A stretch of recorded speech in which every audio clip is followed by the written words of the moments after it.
following is a conversation with John Mearsheimer, a professor at University of Chicago and one of the most influential and controversial thinkers in the world. He teaches, speaks, and writes about the nature of power and war on the global stage, in history and today.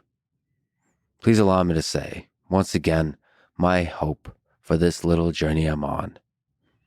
I will speak to everyone on all sides, with compassion, with empathy, and with backbone. I will speak with Vladimir Putin and with Volodymyr Zelensky, with Russians and with Ukrainians, with Israelis and with Palestinians, with everyone. My goal is to do whatever small part I can to decrease the amount of suffering in the world by trying to reveal our common humanity. I believe that in the end, truth and love wins. I will get attacked for being naive, for being a shill, for being weak. I am none of those things. But I do make mistakes, and I will get better. I love you all. And now, a quick few-second mention of each sponsor. Check them out in the description. It's the best way to support this podcast. We got Notion for team collaboration, ExpressVPN for privacy and security on the internet, Inside Tracker for biological data, 8 Sleep for naps, and AG1 for delicious health. Choose wisely, my friends. Also, if you want to work with our amazing team, we're always hiring. Go to lexfriedman.com/hiring. And now on to the full ad reads. As always, no ads in the middle. I try to make these interesting, but if you skip them, if you must, please still check out our sponsors. I enjoy their stuff. Maybe you will too. This show is brought to you by Notion, a note-taking and team collaboration tool that I love and the internet loves. I'm a big fan of keeping my thoughts organized. And the way I like to do that is with bullet point lists. And there's, of course, all kinds of ways to organize the actual documents, so the higher level notes. But the individual thoughts, I like bullet point lists. I like the hierarchy of bullet point lists. It just somehow fits my brain. And it can go like 4, 5, 6 levels deep. And I usually use bold to highlight certain words. And I'll usually, at the beginning of every line or every bullet point, I'll add a bold 1, 2, or 3 words to summarize what the rest of the bullet point contains. And it springs into action the memory system of my brain and reminds me whatever the heck I'm talking about. This makes my brain sound like a large language model. Speaking of large language models, I should tell you about Notion AI. More than any other note-taking tool, Notion has integrated AI really, really effectively. It can now give you instant answers to your questions using information from across your wiki, projects, docs, and meeting notes. You should try Notion AI for free when you go to notion.com/Lex. That's all lowercase, notion.com/Lex to try the power of Notion AI today. This show is also brought to you by ExpressVPN, a software I used for many, many, many years, long before there was a podcast, long before there was a sponsor. They brought happiness and joy to me with a big, sexy red button. There's a few pieces of software throughout the years that really brought me a lot of joy. I don't give thanks enough to Adobe, I should say, for Photoshop, for Premiere, for Illustrator, and even for Dreamweaver when they've purchased, I think it's called Macromedia. Man, it's been so long. So Dreamweaver is an IDE for creating websites. I don't know, just Adobe has created so many incredible products that I'm just deeply grateful for them. And there's other companies like this, other products like this. Isotope RX is an incredible piece of software. There's the many, many, many unsung heroes of the open source movement. Just everything in the command line for Linux is just a masterclass in simple, effective design of software that has immeasurable influence. Anyway, ExpressVPN has been that for me. And I think probably has been that for a very large number of people. It just works. And it's been there through the good and the bad, doing what a good VPN does, working on every operating system like a good VPN should. Go to expressvpn.com/LexPod for an extra 3 months free. This show is also brought to you by Inside Tracker, a service I use to track data from my body, biological data, blood tests that give you information on all kinds of things going on inside your body so you can make better lifestyle decisions. I recently had dinner with Peter Attia. I've gotten to meet him and get to know him a bit. He's just a wonderful human being. And we talked about this very topic of how to use AI to get data that comes from your body to do all kinds of things. I mean, it's such an open space. It's a fascinating space of applications of artificial intelligence. Also, the applications of LLMs. Just being able to interact on that level as a doctor and as a patient to understand the particular maladies going on inside your body. It's all just really fascinating. Connecting the LLM, which is the human-facing natural language interface that humans understand, and connecting that to all the complex data that comes from the various signals that the human body provides. Doing that connection just is going to revolutionize medicine and continue to do so in a bunch of S-curves that add up to an exponential one. Anyway, get special savings for a limited time when you go to insidetracker.com/Lex. This episode is also brought to you by a major source of my happiness, an escape from the chaos of the world, 8 Sleep, and its Pod 3 mattress. I guess you can call it a smart mattress because it has a bunch of sensors and tracks a bunch of information about you. But ladies and gentlemen, the reason this is awesome is it can cool the bed down to 55 degrees on each side of the bed separately. It can also heat it up to 110 degrees. But I'm very suspicious of the people that would do that. No, I'm just kidding. I do know people that heat their bed up, but I'm not one of them. I cool it down, and it just transforms how I sleep and how much I enjoy sleep. Warm blanket, cool bed surface. It's a momentary escape from the chaos of the world like nothing else for me. Whether that's a power nap or a full night's sleep, it's just magic. And it makes me look forward to coming back home whenever I'm traveling. One of the reasons. And actually the next sponsor is the other reason, unless I have travel packs.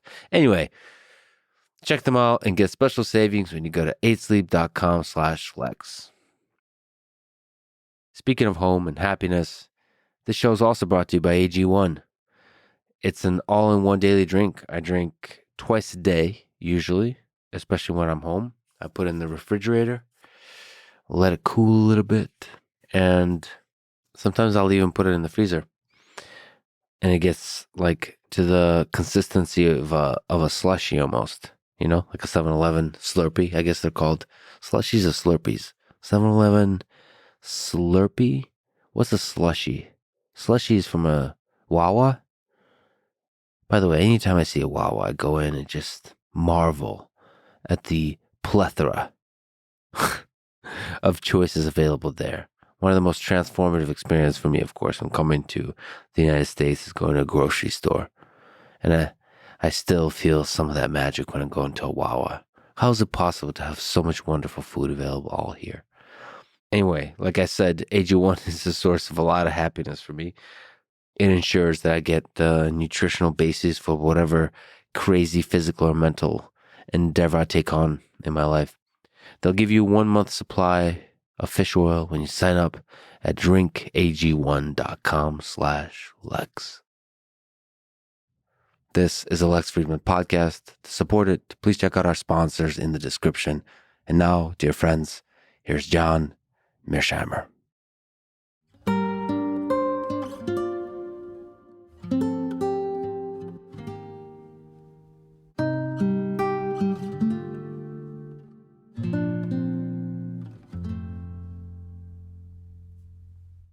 Can you explain your view on power in international politics as outlined in your book, the tragedy of great power politics and in your writing since then?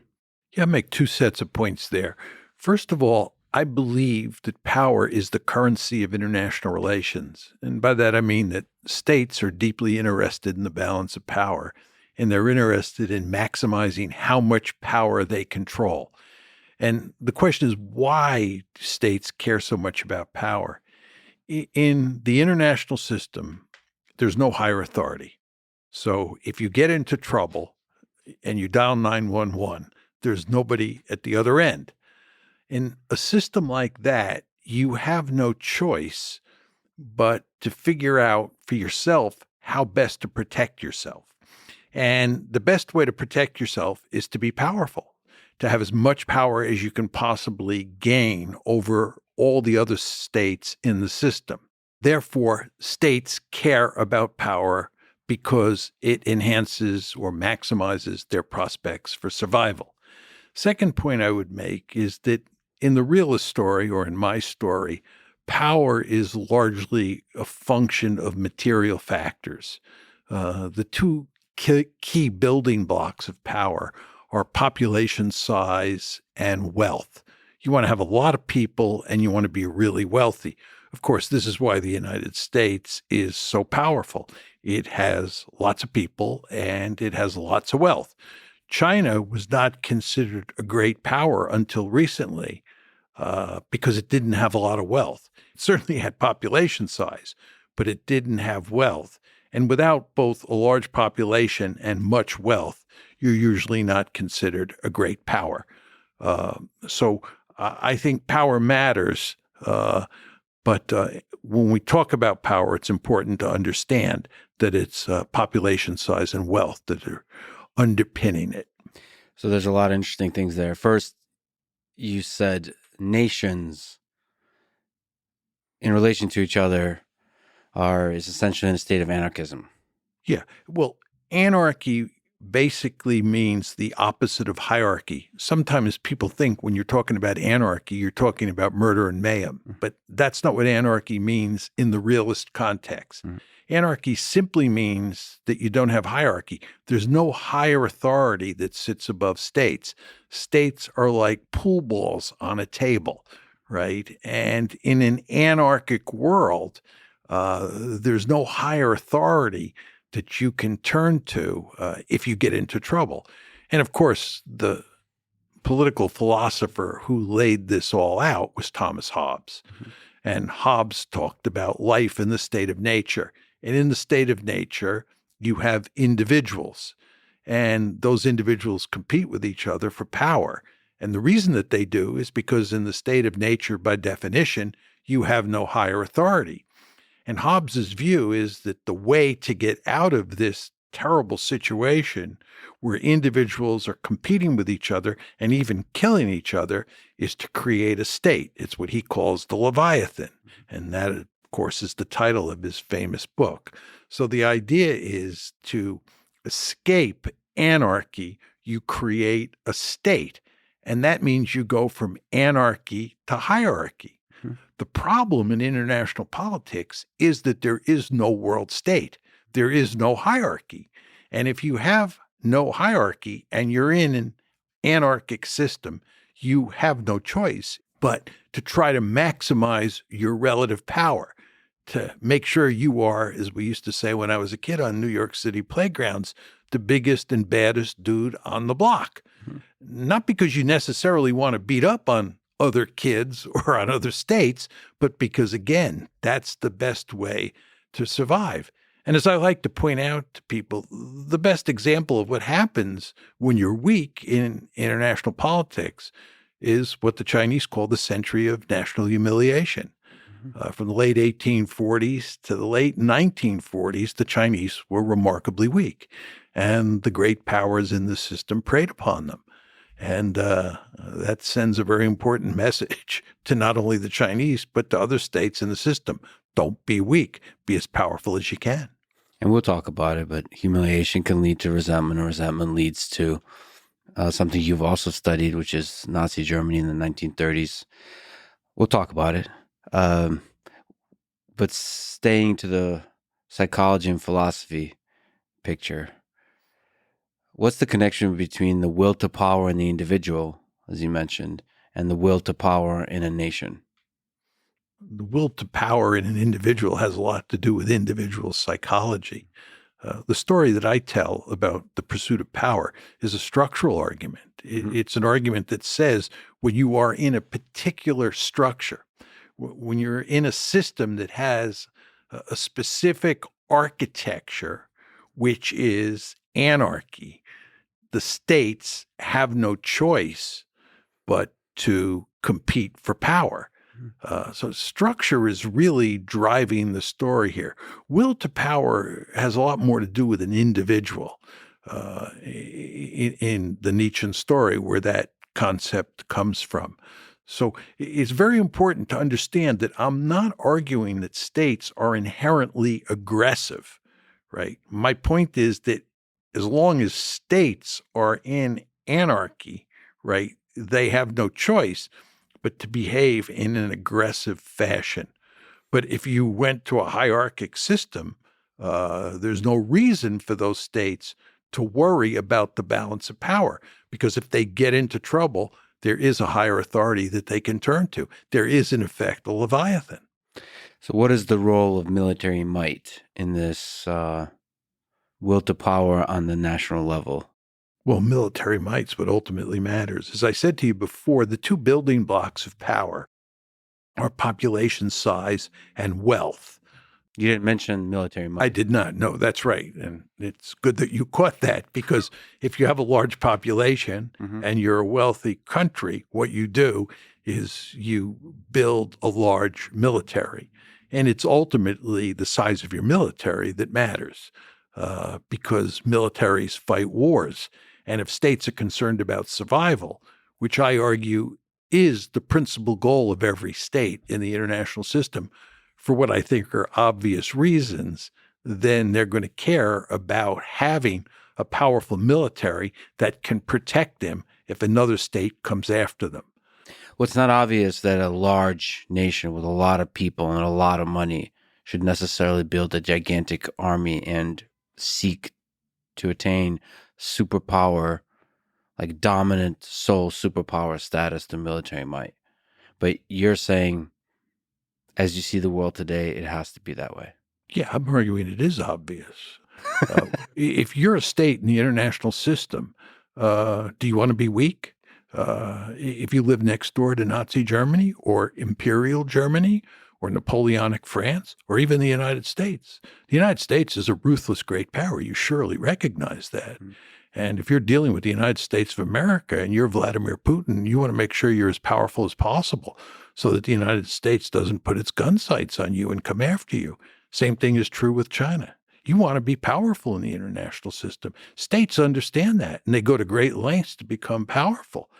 Just take the United States of America. When it started in 1783, it was comprised of 13 measly colonies strung out along the Atlantic seaboard.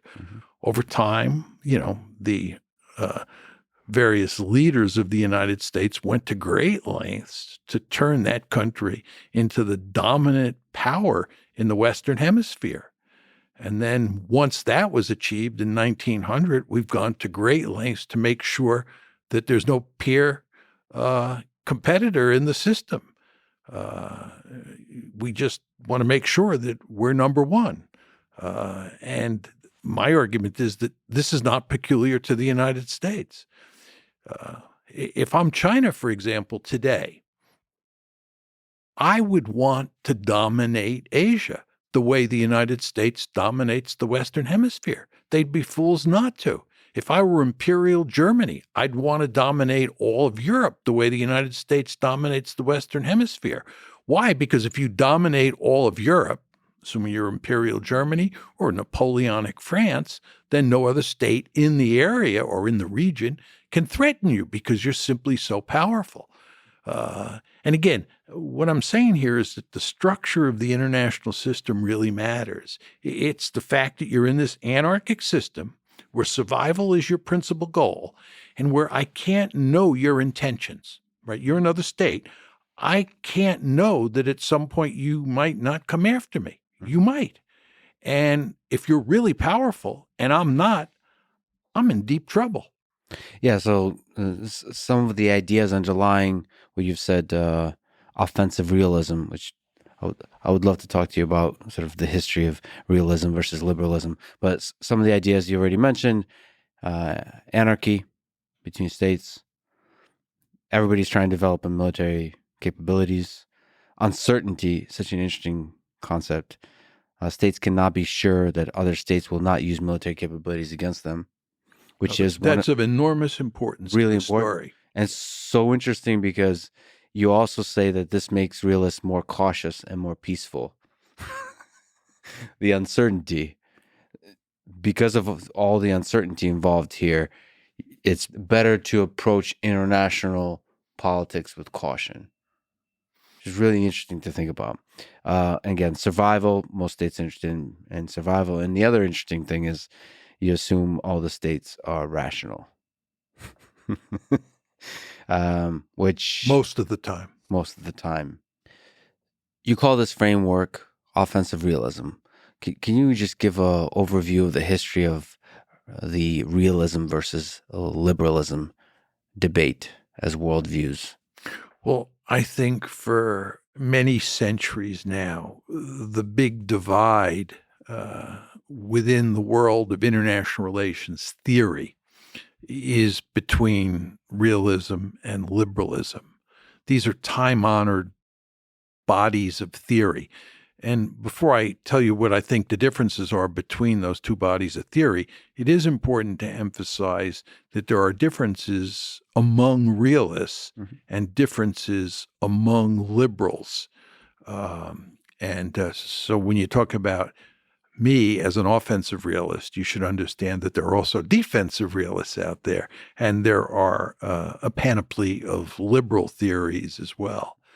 But basically, realists believe that power matters, that states compete for power, and that war is an instrument of statecraft. And liberals, on the other hand, have what I would say is a more idealistic view of the world. This is not to say that they're naive or foolish, but they believe there are aspects of international politics that lead to a less competitive and more peaceful world than most realists see. And I'll lay out for you very quickly what are the three major liberal theories today that I think will give you a sense of the more optimistic perspective that is inherent in the liberal enterprise. The first and most important of the liberal theories is democratic peace theory. And this is a theory that says democracies do not fight against other democracies. So the more the world is populated with democracies, the less likely it is that we will have wars.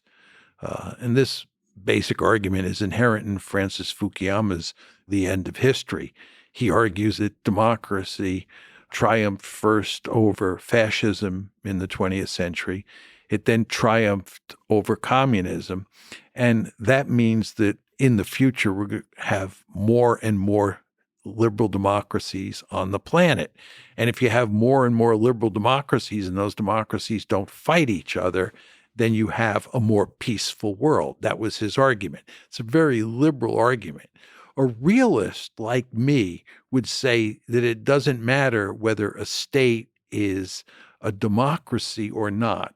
All states behave the same way because the structure of the system, getting back to our earlier discussion about international anarchy, the structure of the system leaves those states no choice, whether they're democracies or autocracies. And again, the liberal view, this first liberal theory, is that democracies don't fight other democracies, and therefore the more democracies you have, the more peaceful the world.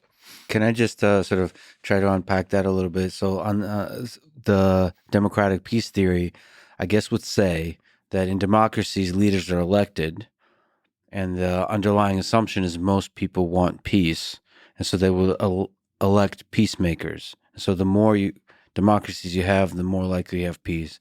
And then the realist perspective, what says that it doesn't matter if the majority of people want peace.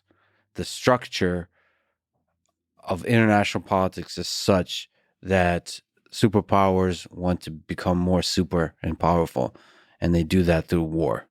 You can't make that argument that you're making about democracies, because if you're saying that democracies are inclined toward peace and that the electorate picks leaders who are inclined towards peace, then you have to show that democracies are in general more peaceful than non-democracies. And you can't support that argument.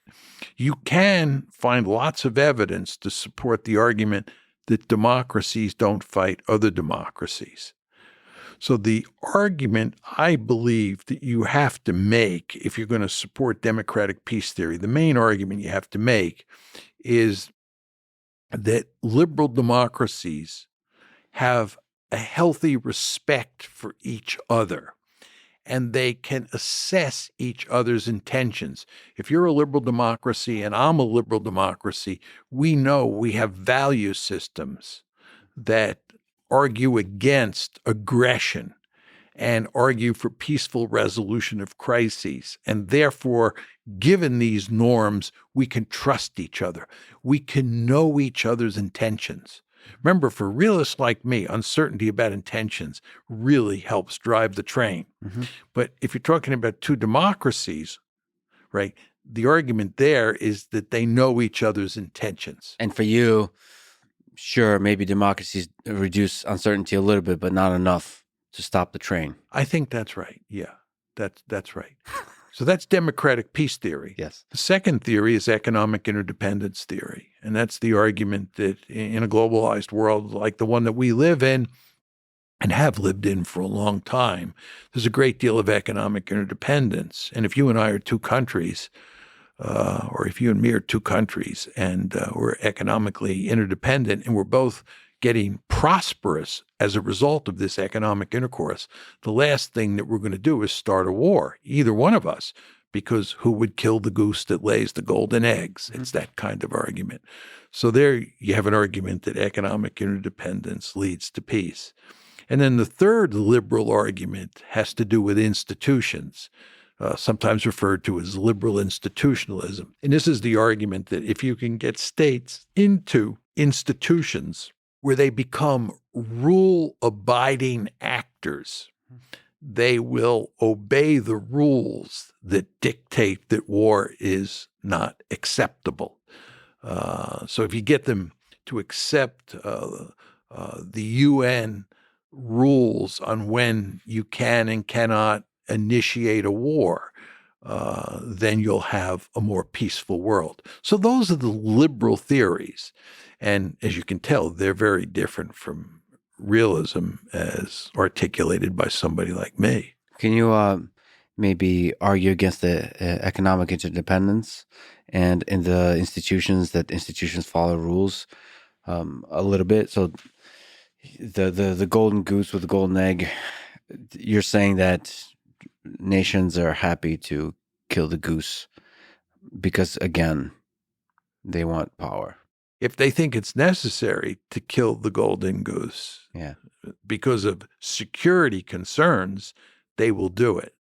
The point is that economic interdependence at its root has prosperity as the core variable. Yeah.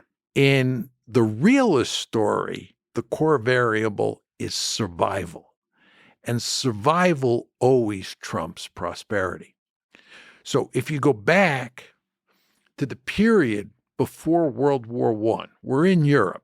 It's 1913 or early 1914. What you see is that you have an intense security competition between all of the great powers. On one side, you have the Triple Alliance, and on the other side, you have the Triple Entente. You have these two alliances, and you have an intense security competition between them Okay? At the same time, you have a great deal of economic interdependence. It's amazing how much economic intercourse is taking place in Europe among all the actors, Mhm. right? And people are getting prosperous, or countries are getting prosperous as a result.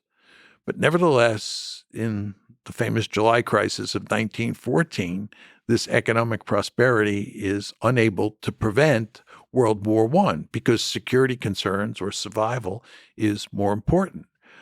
So there are, going to be lots of situations where prosperity and survival come into conflict. And in those cases, survival will win. And maybe you can speak to the different camps of realists. You said offensive and defensive. Can you draw a distinction between those two? Yeah. Let me just back up a bit on Mhm. that one. And you were talking about will to power before. Uh, the first big divide between realists is structural realists and human nature realists. Nice. Hmm. And Hans Morgenthau, who was influenced by Nietzsche and therefore had that will to power logic embedded in his thinking about how the world works, right? He was a human nature realist. Hmm. Okay. I'm a structural realist. And I believe it's not human nature. It's not individuals and some will to power that drives competition and war. What drives competition and war is the structure of the system. It's anarchy. So you're not as romantic as the human nature realists. Yeah, there's just a world of difference between the two. Sure. It's just important to understand that. So within that, from the structural, there's a subdivision also of offensive and defensive. Yes, inside the structural realist world, right?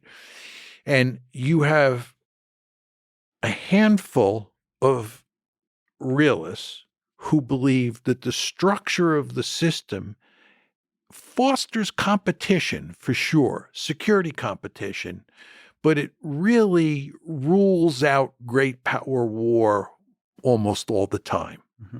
So it makes sense to care about the balance of power, but to focus on maintaining how much power you have. That's the defensive realism, maintaining how much power you have, not trying to gain more power. Because the argument the defensive realists make is that if you try to gain more power, the system will punish you. The structure will punish you. I'm not a defensive realist. I'm an offensive realist. And my argument is that states look for opportunities to gain more power. And every time they see, or almost every time they see an opportunity to gain more power, and they think the likelihood of success is high and the cost will not be great, they'll jump at that opportunity. Just to linger on the human nature perspective, how do you explain Hitler and Nazi Germany? Just one of the more recent aggressive expansions through military might. How do you explain that in the framework of offensive realism? Well, I think that Nazi Germany was driven in large part by structural considerations. And I think if you look at Imperial Germany, which was largely responsible for starting World War I, and of course, Nazi Germany is largely responsible for starting World War II, what that tells you is you didn't need Adolf Hitler to start World War I. Yeah. Right. And I believe that there is a good chance you would have had World War II in the absence of Hitler. Right. I believe that Germany was very powerful. It was deeply worried about the balance of power in Europe, and it had strong incentives to behave aggressively in the late 1930s, early 1940s. So I believe that structure mattered. However, I want to qualify that in the case of Adolf Hitler, because I do think he had what you would call a will to power. I've never used that word to describe him before, but it's consistent with my point that I often make, that there are two leaders, or there have been two leaders in modern history who are congenital aggressors. And one was Napoleon and the other was Hitler. Now, if you want to call that a will to power, you can do that. I'm more comfortable referring to Hitler as a congenital aggressor and referring to Napoleon as a congenital aggressor, although there were important differences between the two because Hitler was probably the most murderous leader in recorded history, and Napoleon was not in that category at all. But both of them were driven by what you would call a will to power, and that has to be married to the structural argument in Hitler's case and also in Napoleon's case. Is there some degree on the human psychology side that resentment, because of what happened after World War I, led to Hitler wielding so much power and then Hitler starting World War II? So this is the human side. Perhaps the reason I asked that question is also because you mentioned the century of humiliation on the China side. So to which degree did humiliation lead to Hitler and lead to World War II? Well, the question of what led to Hitler is a very different question than the question of what led to World War II once Hitler was in power. I mean, after January 30th, 1933, he's in power. And then the question of what is driving him comes racing to the fore. Is there resentment over the Versailles Treaty and what happened to Germany? Mm-hmm. Yes. Did that matter? Yes. But my argument is that structure was the principal factor driving the train in Hitler's case. But what I'm saying here is that there were other factors as well, resentment being one of them, will to power, or the fact that he was a congenital aggressor in my lexicon certainly mattered as well. So I don't want to dismiss your point about resentment. So Hitler in particular, the way he wielded, the way he gained so much power might have been the general resentment of the populace, of the German populace. I think that as a result of defeat in World War I and all the trials and tribulations associated with Weimar Germany, and then the coming of the Great Depression, all of those factors definitely account for his coming to power. I think that one of the reasons that he was so successful at winning over the German people once he came to power was because there was a great deal of resentment in the German body politic. And he played on that resentment. That surely helped him get elected too. But I think, having studied the case, it was even more important once he took over. I also believe that one of the principal reasons that he was so popular, and he was wildly popular inside Nazi Germany, is because he was the only leader of an industrialized country who pulled his country out of the Depression. And that really mattered. And it made him very effective. It's also worth noting that he was a remarkably charismatic individual.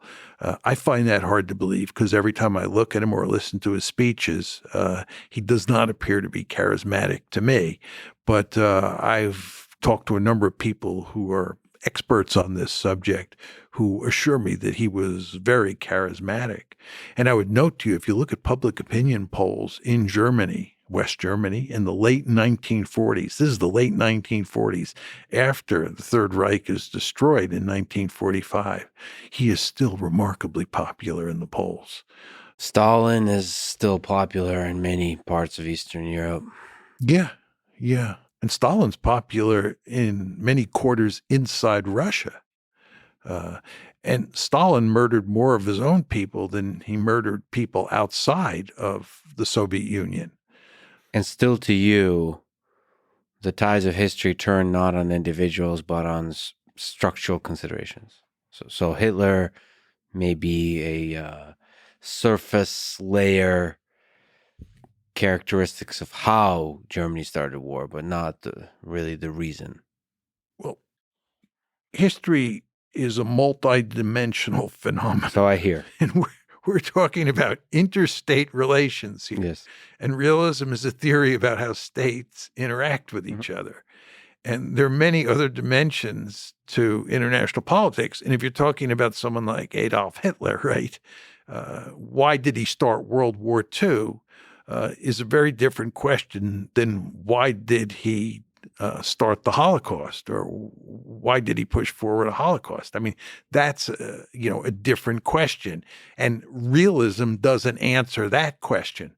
So I want to be very clear that I'm not someone who argues that realism answers every question about international politics, but it does answer what is one of the big, if not the biggest questions that IR scholars care about, which is what causes security competition and what causes great power war. Does offensive realism answer the question why Hitler attacked the Soviet Union? Yes. Because from a military strategy perspective, there's pros and cons to that decision. Pros and cons to every decision. The question is, did he think that he could win a quick and decisive victory? And he did. I mean, as did his generals. It's very interesting. I've spent a lot of time studying German decision-making in World War II. If you look at the German decision to invade Poland on September 1st, 1939, and you look at the German decision to invade France on May 10th, 1940, and then the Soviet Union on June 22nd, 1941. What you see is there was actually quite a bit of resistance to Hitler in 1938 at the time of Czechoslovakia, Munich. And there was also quite a bit of resistance in September 1939. Internally, or you mean? Internally, for sure. Yeah. People had doubts. They didn't think the Wehrmacht was ready. And given the fact that World War I had just ended about 20 years before, the thought of starting another European war was not especially attractive to lots of German policymakers, including military leaders. And then came France, 1940. In the run-up to May 10th, 1940, there was huge resistance in the German army to attacking France. But that was eventually eliminated because they came up with a clever plan, the Mearsheimer plan. If you look at the decision to invade the Soviet Union on June 22nd, 1941, which is the only case where they fail. They succeeded in France, they succeeded in Poland, they succeeded at Munich in 1938. Soviet Union is where they fail. There's hardly any resistance at all, right? Yeah. Well, and to say that they failed the Soviet Union, I mean, my grandfather fought, from the Soviet Union, there was a lot of successes early on. So there's poor military, I would say, strategic decisions along the way. But it was, it caught Stalin off guard. Maybe you can correct me, but from my perspective, terrifyingly so, they could have been successful if certain different decisions were made from a military perspective.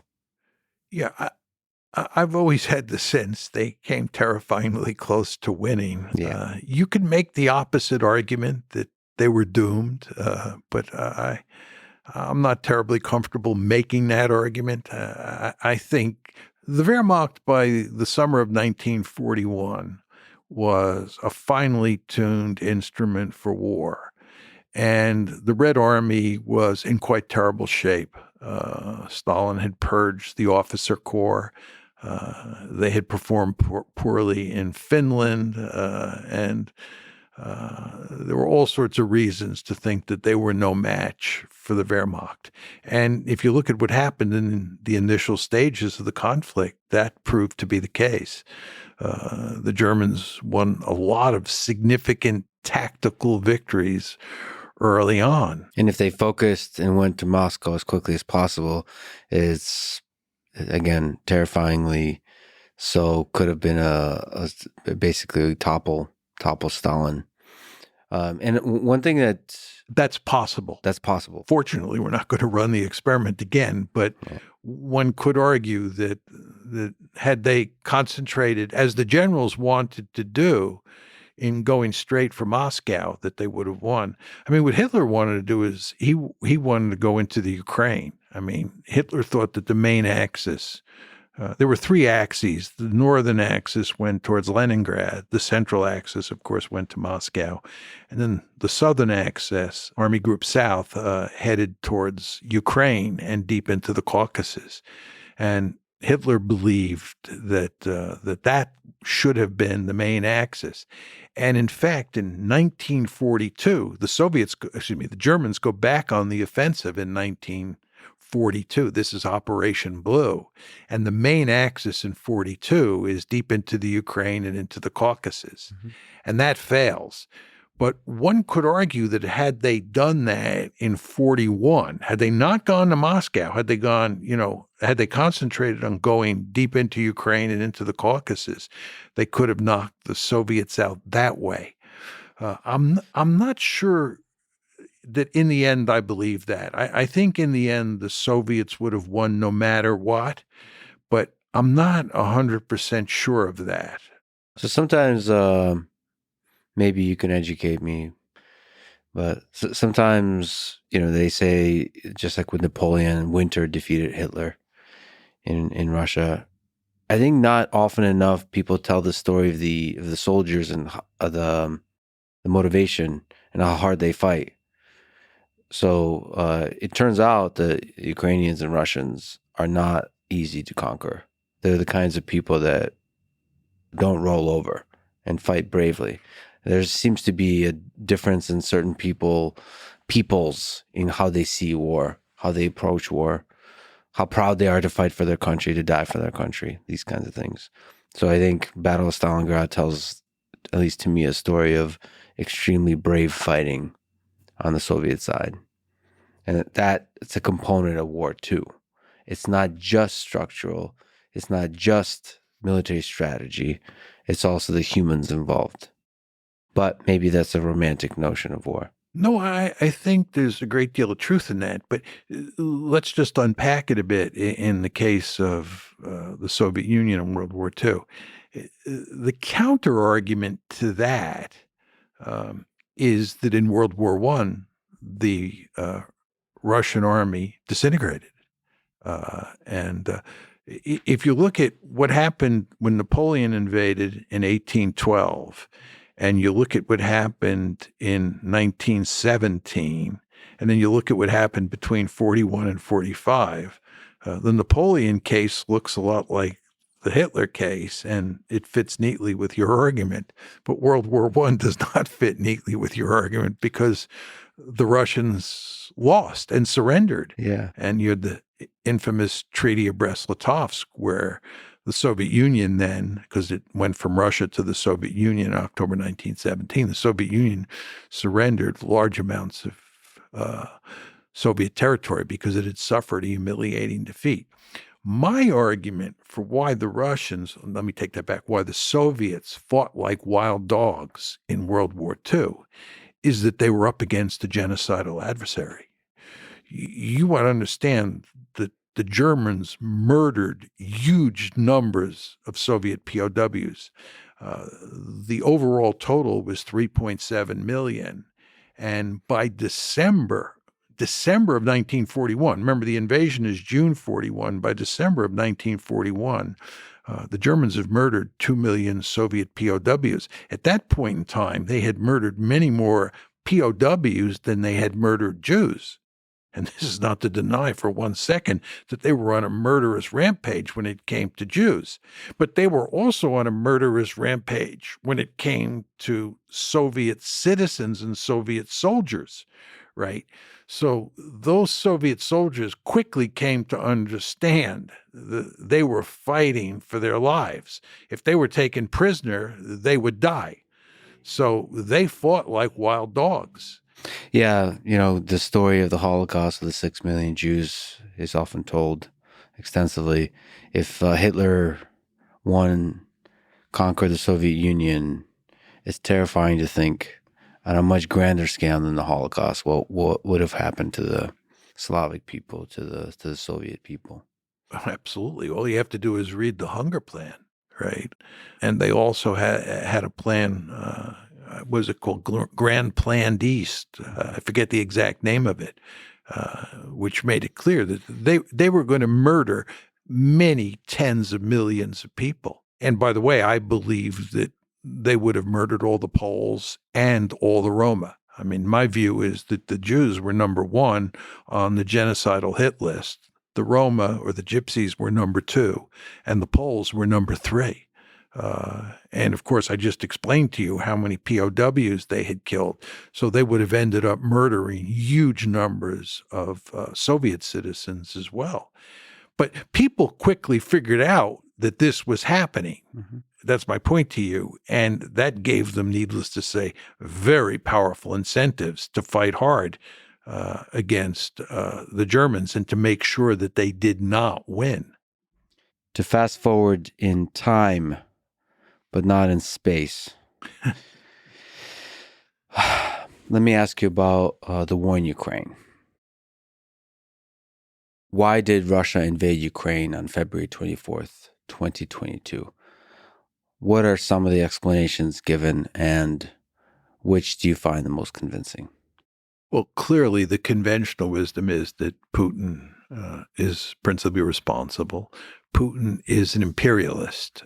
He's an expansionist. That's the conventional thinking. Yeah. And the idea is that he is bent on creating a greater Russia. And even more so, he's interested in dominating Eastern Europe, if not all of Europe. And that Ukraine was the first stop on the train line. And what he wanted to do was to conquer all of Ukraine, incorporate it into a greater Russia, and then he would move on and conquer other countries. This is the conventional wisdom. My view is there is no evidence, let me emphasize, zero evidence to support that argument. Which part that the imperialist part, the sense that he sought to conquer all of Ukraine and move on and conquer. There's no evidence he was interested in conquering all of Ukraine. There's no evidence beforehand that he was interested in conquering any of Ukraine.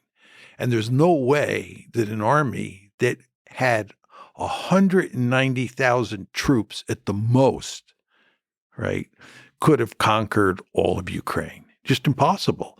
As I like to emphasize, when the Germans went into Poland in 1939, and the Germans, you want to remember, were only intent on conquering the western half of Poland because the Soviets, who came in later that month, were going to conquer the eastern half of Poland. So the western half of Poland is much smaller than Ukraine. And the Germans went in with 1.5 million troops. If Vladimir Putin were bent on conquering all of Ukraine, he would have needed at least 2 million troops. I would argue he'd need 3 million troops, because not only do you need to conquer the country, you then have to occupy it. But the idea that 190,000 troops was sufficient for conquering all of Ukraine is not a serious argument. Furthermore, he was not interested in conquering Ukraine, and that's why in March 2022, this is immediately after the war starts, he is negotiating with Zelensky to end the war. There are serious negotiations taking place in Istanbul involving the Turks, and Naftali Bennett, who was the Israeli prime minister at the time, was deeply involved in negotiating with both Putin and Zelensky to end the war. Well, if he was interested, Putin, in conquering all of Ukraine, why in God's name would he be negotiating with Zelensky to end the war? And of course, what they were negotiating about was NATO expansion into Ukraine, which was the principal cause of the war. People in the West don't want to hear that argument, because if it is true, which it is, then the West is principally responsible for this bloodbath that's now taking place. And of course, the West doesn't want to be principally responsible. It wants to blame Vladimir Putin. Mm-hmm. So we've invented this story out of whole cloth that he is an aggressor, that he's the second coming of Adolf Hitler, and that what he did in Ukraine was try to conquer all of it. And he failed. But with a little bit of luck, he probably would have conquered all of it, and he'd now be in the Baltic states and eventually end up dominating all of Eastern Europe. As I said, I think there's no evidence to support this. So maybe there's a lot of things to ask there. Maybe just to linger on NATO expansion. What is NATO expansion? What is the threat of NATO expansion, and why is it such a concern for Russia? NATO was a mortal enemy of the Soviet Union during the Cold War. It's a military alliance which has at its heart the United States of America, which is the most powerful state on the planet. It is perfectly understandable that Russia is not going to want that military alliance on its doorstep. Here in the United States, we have, as you well know, what's called the Monroe Doctrine. And that basically says no great powers from Europe or Asia are allowed to come into our neighborhood and form a military alliance with anybody in this neighborhood. When I was young, there was this thing called the Cuban Missile Crisis. The Soviets had the audacity to put nuclear-armed missiles in Cuba. We told them in no uncertain terms that that was not acceptable and that those missiles had to be removed. This is our backyard, and we do not tolerate distant great powers coming into our neighborhood. Well, what's good for the goose is good for the gander. And if we don't like great powers coming into our neighborhood, it's hardly surprising that the Russians did not want NATO on their doorstep. They made that manifestly clear when the Cold War ended, and they exacted a promise from us that we would not expand NATO. And then when we started expanding NATO, they made it clear after the first tranche in 1999 that they were profoundly unhappy with that. They made it clear in 2004, after the second tranche, that they were profoundly unhappy with that expansion. And then in April 2008, when NATO announced that Ukraine and Georgia would become part of NATO, they made it unequivocally clear, not just Putin, that that was not going to happen. They were drawing a red line in the sand.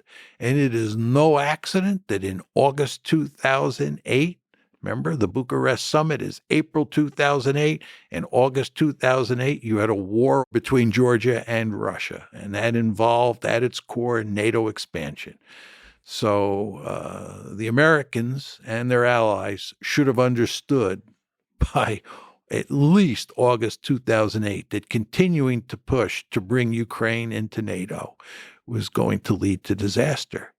And I would note that there were all sorts of people in the 1990s, like George Kennan, William Perry, who was Bill Clinton's Secretary of Defense, the chairman of the Joint Chiefs of Staff, Paul Nitze, and so forth and so on, who argued that NATO expansion would end up producing a disaster, which it has. I would note that at the famous April 2008 Bucharest summit, where NATO said that Ukraine would be brought into the alliance, Angela Merkel and Nicolas Sarkozy, the German and French leaders respectively, opposed that decision. Angela Merkel later said that the reason she opposed it was because she understood that Putin would interpret it as a declaration of war. Just think about that. Merkel is telling you that she opposed NATO expansion into Ukraine because she understood correctly that Putin would see it as a declaration of war. What did the United States and its friends in Europe do? They continued to push and push because we thought that we could push NATO expansion down their throat after 2008, the same way we did in 1999 and 2004. But we were wrong, and it all blew up in our face in 2014. And when it blew up in our face in 2014, what did we do? Did we back off and say, well, maybe the Russians have some legitimate security interests? No, that's not the way we operate. We continued to double down. And the end result is that in 2022, you got a war. And as I've argued for a long time now, we, the West, are principally responsible for that, not Vladimir Putin. So the expansion of NATO is primarily responsible Yeah, for to that. put it in more general terms, what we were trying to do was turn Ukraine into a Western bulwark on Russia's border. And it really wasn't NATO expansion alone. NATO expansion was the most important element of our strategy. But the strategy had two other dimensions. One was EU expansion, and the third was the color revolution. We were trying to foster orange revolution in Ukraine. And the basic goal there was to turn Ukraine into a pro-Western liberal democracy. And that meant that you'd have Ukraine, if it worked, as a pro-Western liberal democracy that was in the EU and that was in NATO. This was our goal. And the Russians made it unequivocally clear Ukraine was not going to become a Western bulwark on their border. And most importantly, they made it clear that Ukraine in NATO was unacceptable. Can we talk about the mind of Vladimir Putin?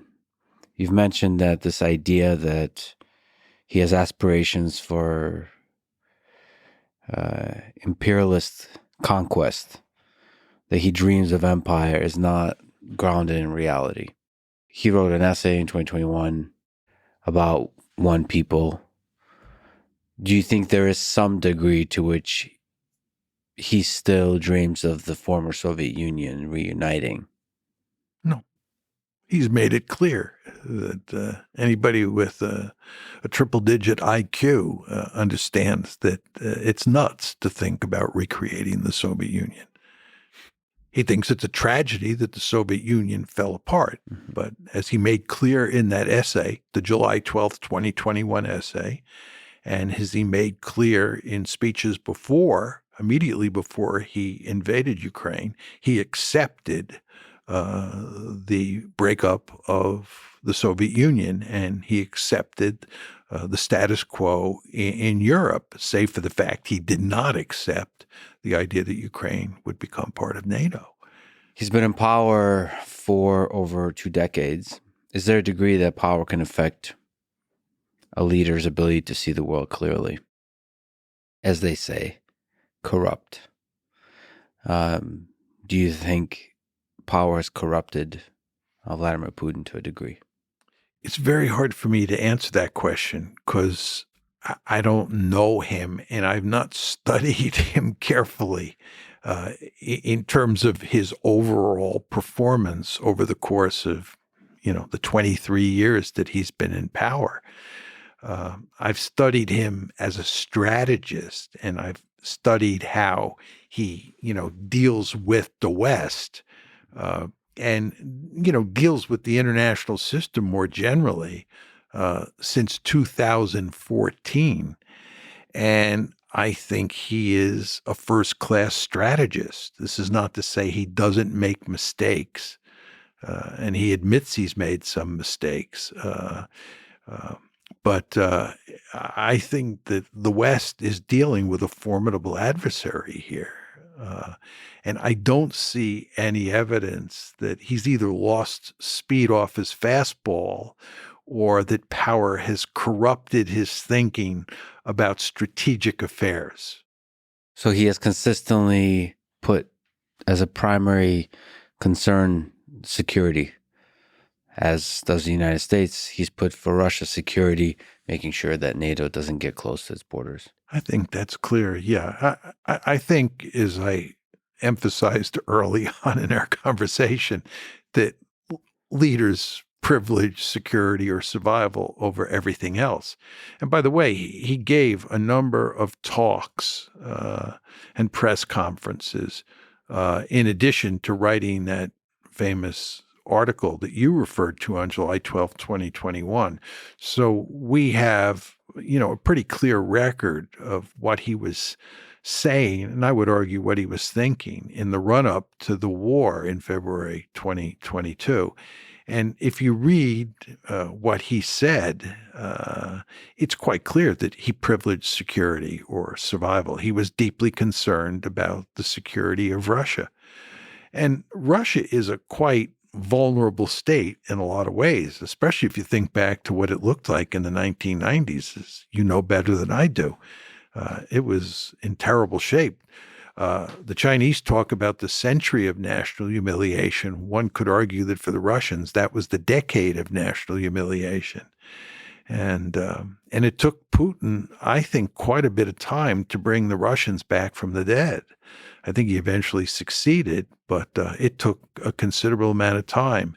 And I think he understood that he was not playing a particularly strong hand. He was playing something of a weak hand.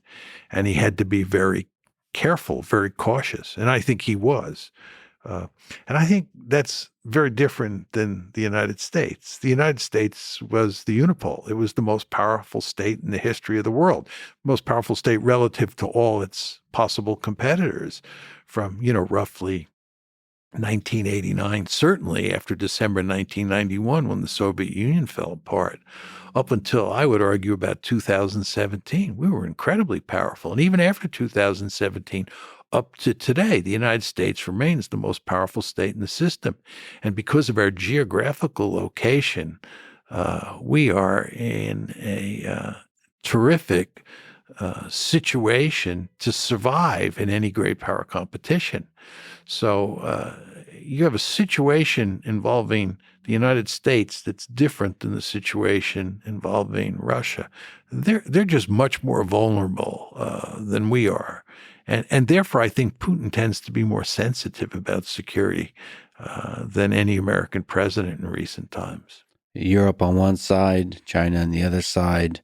It's a complicated situation. Yeah, and we talked before about 1812 when Napoleon invaded and Moscow got burned to the ground. Mm-hmm. We talked about World War I, where the Russians were actually defeated and surrendered.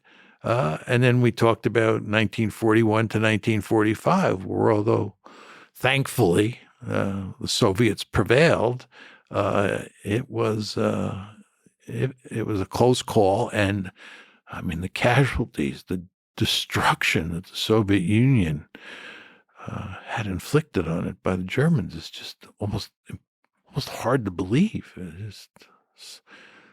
So they are sensitive. You can understand full well, or at least you should be able to understand full well, why the idea of bringing Ukraine up to their border really spooked them. I don't understand why more Americans don't understand that. It befuddles me. I think it has to do with the fact that Americans are not very good in putting themselves in the shoes of other countries. You really, if you're going to be a first-class strategist in international politics, you have to be able to do that. You have to put yourself in the shoes of the other side and think about how they think so you don't make foolish mistakes. And as a starting point, Americans tend to see themselves as the good guys and a set of others as the bad guys. And you have to be able to empathize that Russians think of themselves as the good guys. The Chinese think of themselves as the good guys. And just be able to empathize. If they are the good guys, it's like that funny skit, Are We the Baddies? Consider the United States could be the bad guys. Like, first of all, see the world, if the United States is the bad guys and China is the good guys, what does that world look like? Be able to just exist with that thought, because that is what the Chinese leadership and many Chinese citizens, if not now, maybe in the future, will believe. And you have to kind of do the calculation, the simulation forward from that. And same with Russia, same with other nations. Yeah, I agree with you 100%. And just, I always think of Michael McFaul at Stanford, who was the American ambassador to Russia, I think between 2012 and 2014. And he told me that he told Putin that Putin didn't have to worry about NATO expansion because the United States was a benign hegemon. And I asked Mike what Putin's response was to that. And Mike said that Putin didn't believe it. But Mike believed that he should believe it, and that we could move NATO eastward to include Ukraine. And in the end, we'd get away with it because we are a benign hegemon. But the fact is, that's not what Putin saw. Putin saw us as a malign hegemon. And what Mike thinks or any American thinks doesn't matter. What matters is what Putin thinks. But also, the drums of war have been beating for some reason. NATO expansion has been threatened for some reason. So you've talked about NATO expansion being dead. So like it doesn't make sense from a geopolitical perspective on the Europe side to expand NATO. But nevertheless, that threat has been echoed. So why has NATO expansion been pushed from your perspective? There are two reasons. One is, first of all, we thought it was a wonderful thing to bring more and more countries into NATO. We thought that it facilitated peace and prosperity. It was ultimately all for the good. Mm-hmm. And we also thought that countries like Ukraine had a right to join NATO. Mm-hmm. These are sovereign countries that can decide for themselves, and the Russians have no say in what Ukraine wants to do. And then finally, and this is a point I emphasized before, we were very powerful and we thought we could shove it down their throat. So it's a combination of those factors that led us to pursue what I think was ultimately a foolish policy. We've talked about how wars get started. How do you hope the war in Ukraine ends? What are the ways to end this war? What are the ways to achieve peace there? To end the I would say senseless death of young men, as always happens in war. I'm sad to say I don't have a good answer to that. I don't think there's any real prospect of a meaningful peace agreement. I think it's almost impossible. I think the best you can hope for at this point is at some point the shooting stops, you have a ceasefire, and then you have a frozen conflict. And that frozen conflict will not be highly stable. And the Ukrainians in the West will do everything they can to weaken Russia's position. And the Russians will go to great lengths to not only damage that dysfunctional rump state that Ukraine becomes, but the Russians will go to great lengths to sow dissension within the alliance, and that includes in terms of transatlantic relations. So you'll have this continuing security competition between Russia on one side and Ukraine and the West on the other, even when you get a frozen peace. Or you get a frozen conflict, and the potential for escalation there will be great. I think this is a disaster. That's a very realist perspective. Let me ask you sort of the human side of it. Do you think there's some power to leaders sitting down, having a conversation, man to man, leader to leader, about this? There is just a lot of death happening. It seems that from an economic perspective, from a historic perspective, from a human perspective, both nations are losing. Is it possible for Vladimir Zelensky and Vladimir Putin to sit down and talk and to figure out a way where the security concerns are addressed and both nations can minimize the amount of suffering that's happening and create a path towards future flourishing? I think the answer is no. Even with the United States involved. 3 people in the room. Well, I think if the United States is involved, the answer is definitely no. You have to get the Americans out. And then I think if you have Zelensky and Putin talking, you have a sliver of a chance there. The Americans are a real problem. Look, let's go back to what happens right after the war starts, okay? As I said before, we're talking March, early April of 2022. The war starts on February 24th, 2022. Mm-hmm. And as I said to you, the two sides were negotiating in Istanbul, and they were also negotiating through Naftali Bennett. And the Bennett track and the Turkish track were operating together. I mean, they were not at cross purposes at all. What happened? Bennett tells the story very clearly that they had made significant progress in reaching an agreement. This is Zelensky on one side and Putin on the other. Bennett is talking in person to both Putin and Zelensky. And what happens to produce failure? The answer is the United States and Britain get involved and tell Zelensky to walk. They tell Zelensky to walk. If they had come in and encouraged Zelensky to try to figure out a way with Putin to shut this one down and worked with Bennett and worked with Erdogan, we might have been able to shut the war down then. But it was the United States. Well, let me sort of push back on that. You're correct, but sort of the United States paints this like picture that everybody's aligned. So maybe you can correct me, but I believe in the power of individuals, especially individual leaders. Again, whether it's Biden or Trump or whoever, goes into a room and says, in a way that's convincing, that no more NATO expansion. And actually just on a basic human level, ask the question of why are we doing all this senseless killing? And look at the interest of one, Russia, look at the interest of the other, Ukraine. Their interests are pretty simple. And say, the United States is going to stay out of this. We're not going to expand NATO.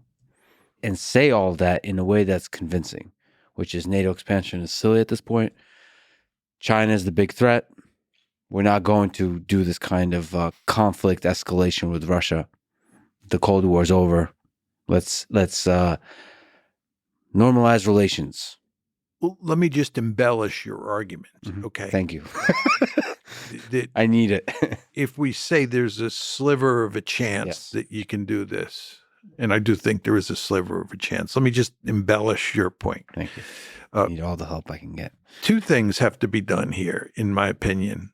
One is Ukraine has to become neutral, and it has to completely sever all security ties with the West, right? It's not like you can say we're not going to expand NATO to include Ukraine, but we're going to continue to have some loose security arrangement with Ukraine.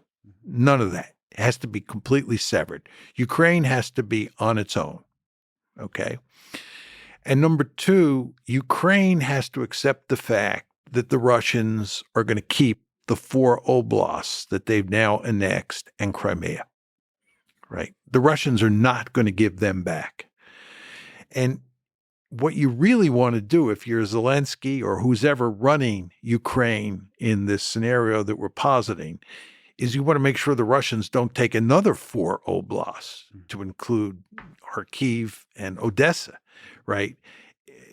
If I'm playing Putin's hand and this war goes on, I'm thinking about taking 4 more oblasts.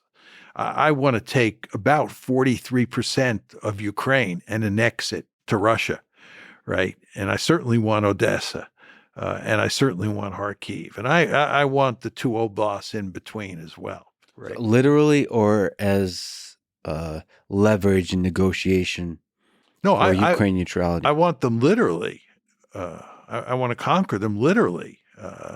But my point to you is if we can begin to talk about cutting a deal now, you may be able to head that kind of aggression off at the pass. Yeah. In other words, you may be able to limit Putin and Russia to annexing the 4 oblasts that they've now annexed plus Crimea. That's the best I think you can hope for. But the point is you have to get the Ukrainians to accept that. You have to get the Ukrainians to accept becoming a truly neutral state and conceding that the Russians keep a big chunk of territory. It's about 23% of Ukrainian territory that they've annexed. And I find it hard to imagine any Ukrainian leader agreeing to that. Well, there could be more nuanced things like no military involvement between the United States and Ukraine, but economic involvement, sort of financial support, sort of normalizing economic relationships with Ukraine, with Russia, and all I being. think you could probably get away with that. I think that the tricky question there that you would have to answer is what about EU expansion, right? And I think EU expansion is probably a no-no for the Russians because most people don't recognize this, but there is a military dimension built into EU expansion. Mhm. It's not purely an economic alliance or relationship or institution, whatever word you want to use. There's a military dimension to that. And in the run up to the war, actually in the run up to the 2014 crisis when it first broke out, the Russians made it clear they saw EU expansion as a stalking horse for NATO expansion.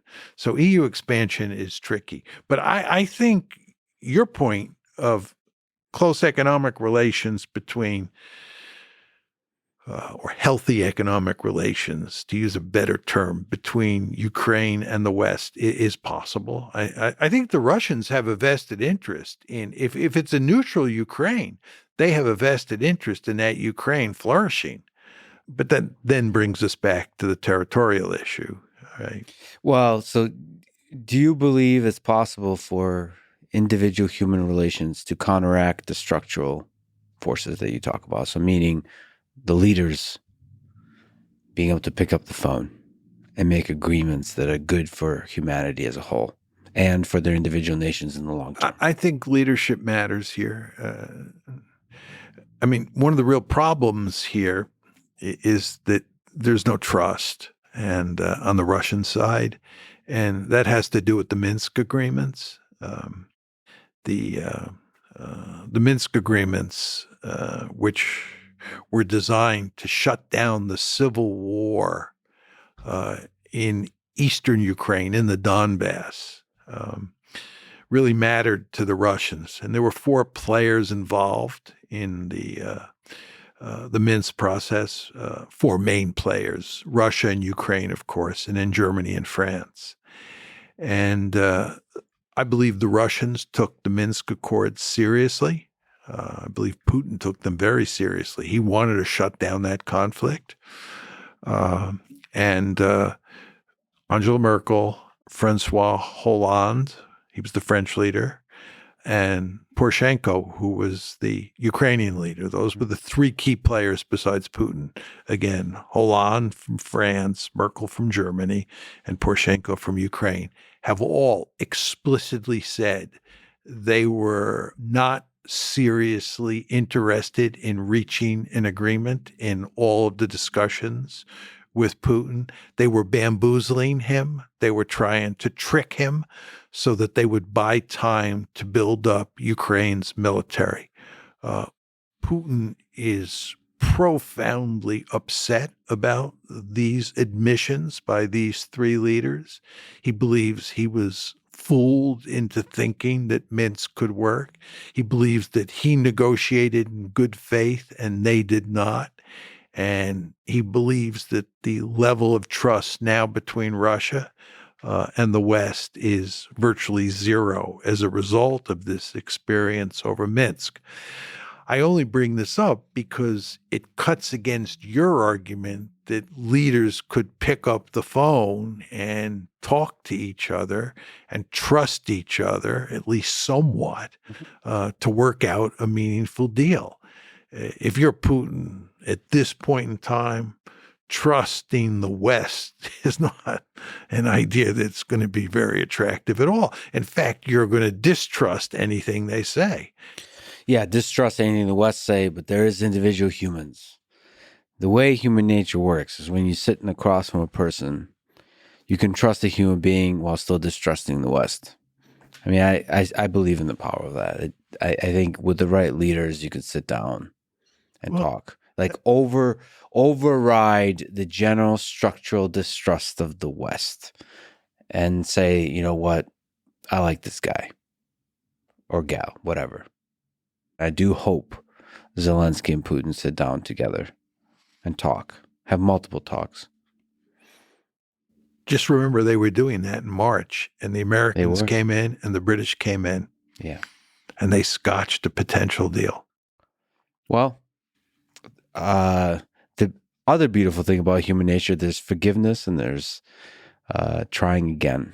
When you're the leader of a country in an anarchic system, you have to be very careful not to let your trust in a foreign leader take you too far. Because if that foreign leader betrays you or betrays your trust and stabs you in the back, you could die. And again, you want to remember that the principal responsibility of any leader, I don't care what country it is to ensure the survival of their state. And that means that, trust is only going to buy you so much. And when you've already betrayed the trust of a leader, you really are not going to be able to rely on trust very much to help you moving forward. Now, you disagree with that? I hope you're right. And if they can shut down the Ukraine-Russia war, it would be wonderful. If I'm proved dead wrong, that would be wonderful news. My prediction that this war is going to go on for a long time and end in an ugly way is a prediction that I don't like at all. So I hope I'm wrong. You wrote that many in the West believe that the best hope for ending the Ukraine war is to remove Vladimir Putin from power, but you argue that this isn't the case. Can you explain? Well, a lot of people thought when they were having all that trouble, the Russians were having all that trouble with Prigozhin and the Wagner group, that Putin was vulnerable and was likely to be overthrown. And what would happen is a peace-loving leader would replace Putin. I made 2 points at the time, and I would make those same 2 points now. Number one, he's not likely to be overthrown. He was not likely then to be overthrown. And I think, as long as his health holds up, I think he will remain in power. My second point is, if he doesn't remain in power and he's replaced, I would bet a lot of money that his replacement will be more hawkish and more hardline than Putin is. I actually think one could argue that Putin was too trusting of the West before the war started. And number two, I think one could argue that he has not waged the war against Ukraine as vigorously as one might have expected. He was slow to mobilize the nation for war, and he has pursued a limited war in all sorts of ways. The Israelis, for example, have killed more civilians in Gaza in 1 month than the Russians have killed over 18 months in Ukraine. The idea that Vladimir Putin is waging a punishment campaign and killing on purpose large numbers of civilians is simply not true. All of this is to say that I would imagine that if Putin leaves office and someone else comes in to replace him, that someone else will be at least, if not more hardline than him in terms of waging the war, and certainly will not trust the West any more than he has. By way of advice, let me ask you, if I were to have a conversation, interview Vladimir Putin and Zelensky individually, what should I ask them? If you, me, and Vladimir Putin are having a chat, what are good ideas to explore? What are good questions to ask? What are good things to say on or off the mic, once again, that could potentially even slightly lessen the amount of suffering in the world caused by this war? Oh, I think if you get an interview with Vladimir Putin, there's just all sorts of questions you could ask him. And my sense is that Putin is a straight shooter. He's also very knowledgeable about history, and he has simple theories in his head about how the world works. And I think he would level with you, and all you would have to do is just, figure out what all the right questions are.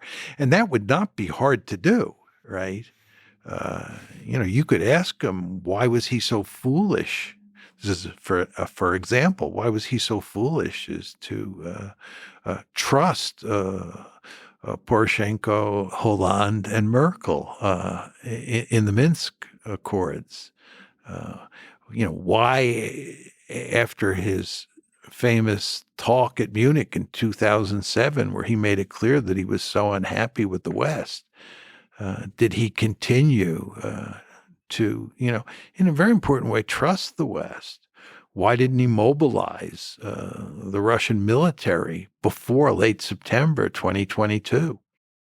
Once the negotiations that we were talking about before involving Istanbul and Naftali Bennett, once they broke down, why didn't he immediately mobilize more of the Russian population to fight the war? Just all sorts of questions like that.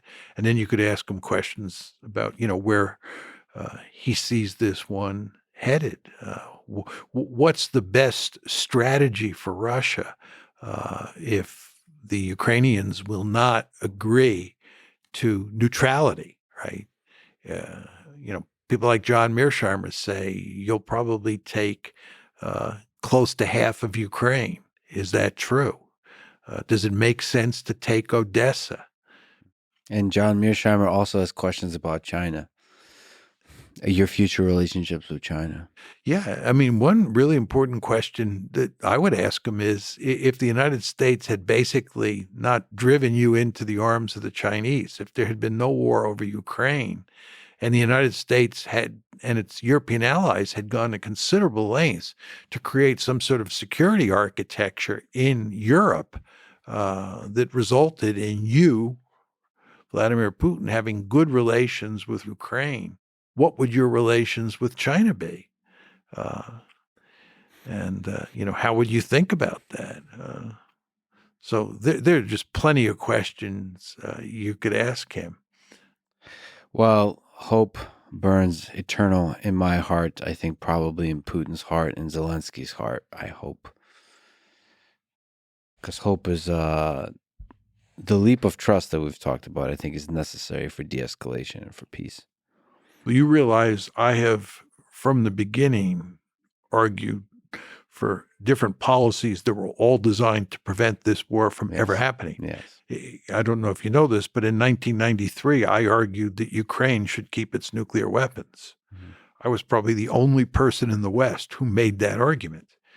And my argument in 1993, this is in foreign affairs, was that there may come the day when Russia thinks about invading Ukraine. And should that day come, it would be very helpful for preventing war if Ukraine had nuclear weapons. So military might is essential for maintaining a balance of power and peace. Well, if you're interested in deterring an adversary, if I'm worried about you coming after me, the best way to deter you is to have military might. And if you're Russia and I'm Ukraine, I'm far weaker than you, right? And having a nuclear deterrent would be very effective at convincing you not to attack me. Because if you attack me, you're threatening my survival. And that's the one circumstance where it is likely that I would use nuclear weapons to defend myself. And given the consequences of nuclear use, you would be reluctant in the extreme to attack me. So that's why I argued in 93 that if Ukraine kept its nuclear weapons, that made war down the road much less likely. And I believe I was correct. And in fact, Bill Clinton, who played the key role in forcing Ukraine to give up its nuclear weapons, now says, he has said it publicly, you can find it on YouTube, that he made a mistake doing that. Furthermore, I argued in 2014 that it made eminently good sense not to continue to push to bring Ukraine into NATO, because the end result is that Ukraine would be destroyed, and Ukraine is being destroyed.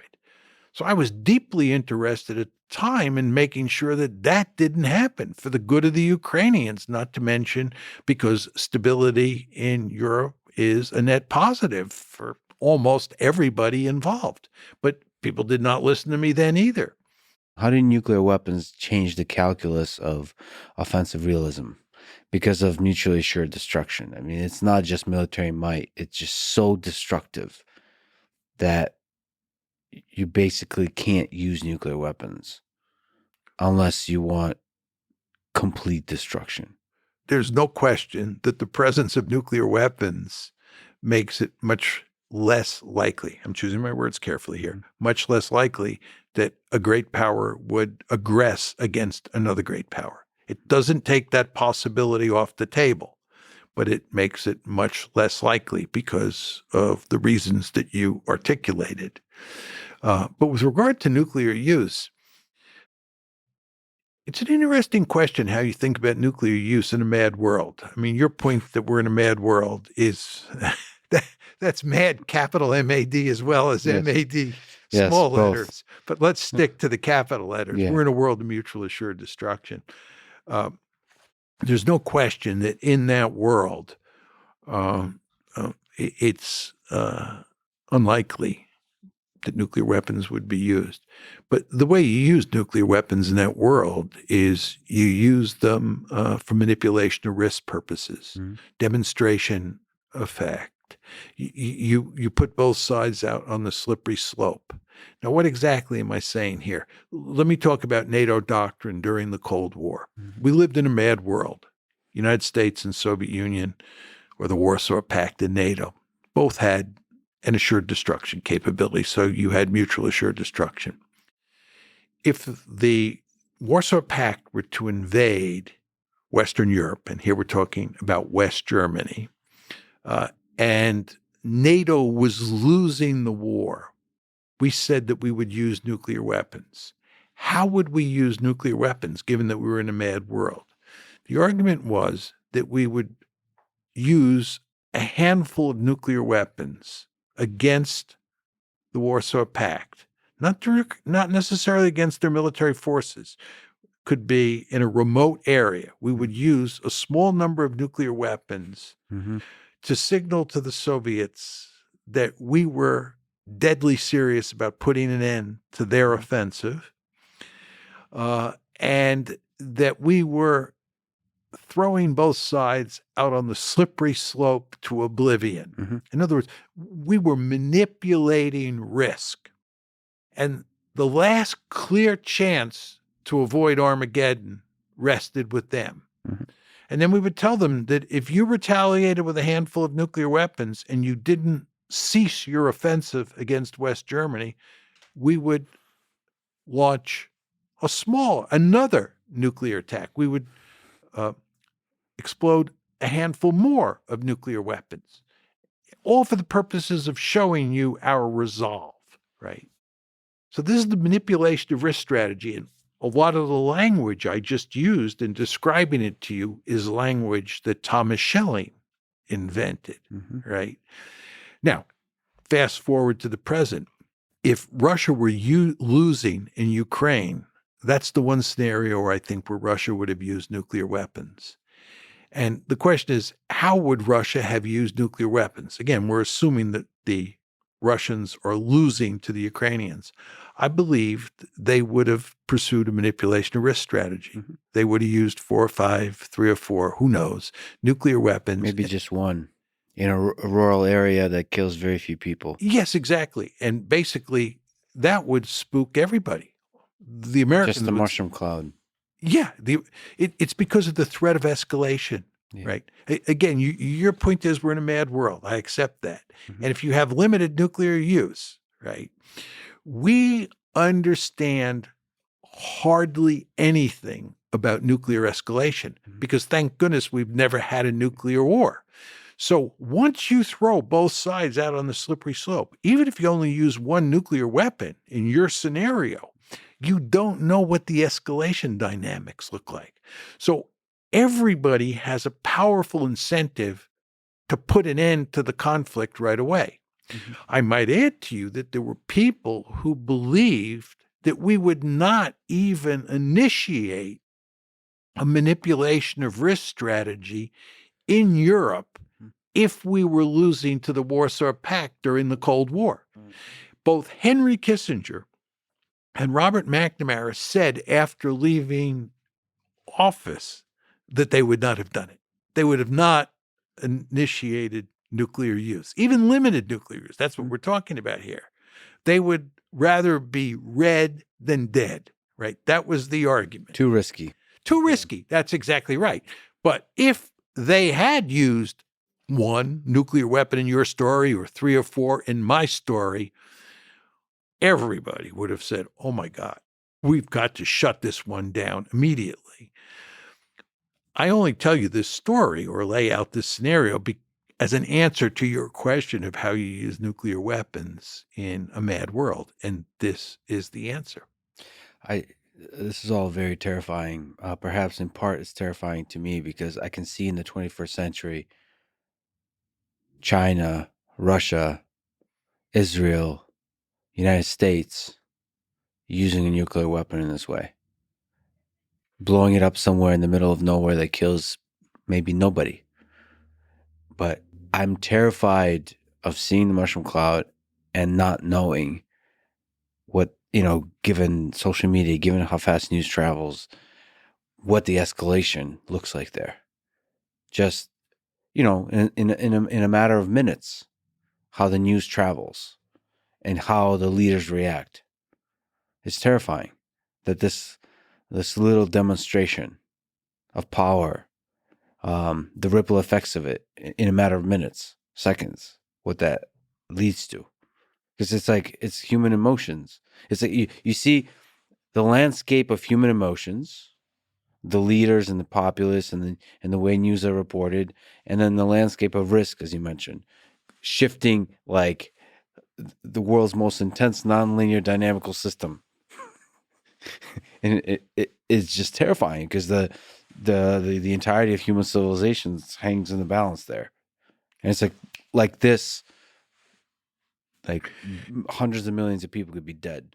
Let's just talk about this in the context of the Ukraine war. If the Russians were losing, as I said before, which is not the case anymore, but in 2022, it did look like that. If the Russians are losing and they turn to nuclear weapons, the question is, how do they use them? And they would use them in Ukraine.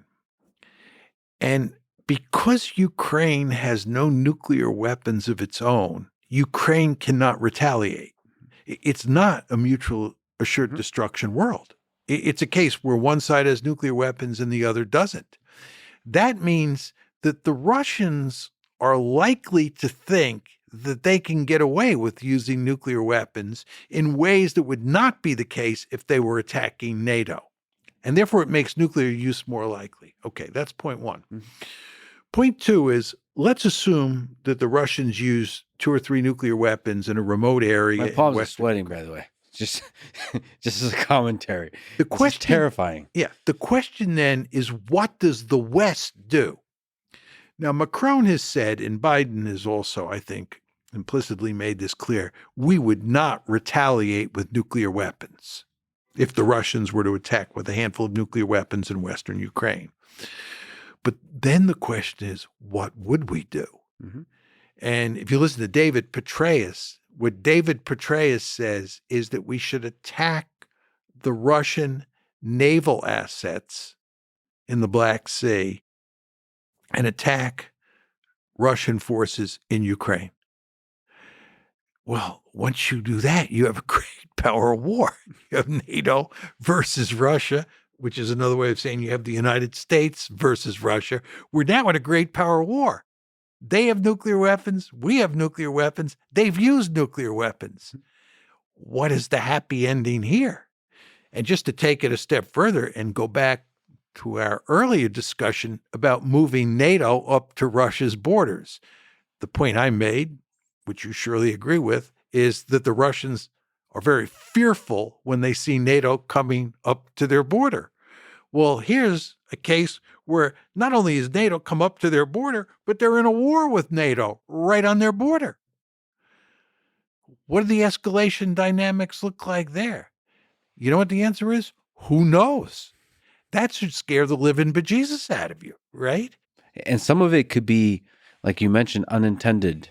There could be unintended consequences. There could be a Russian missile misses and hits Poland.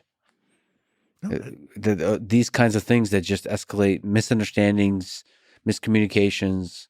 Even nuclear weapon could be, it could have been planned to go location X and it went to a location Y that ended up actually killing a very large number of people.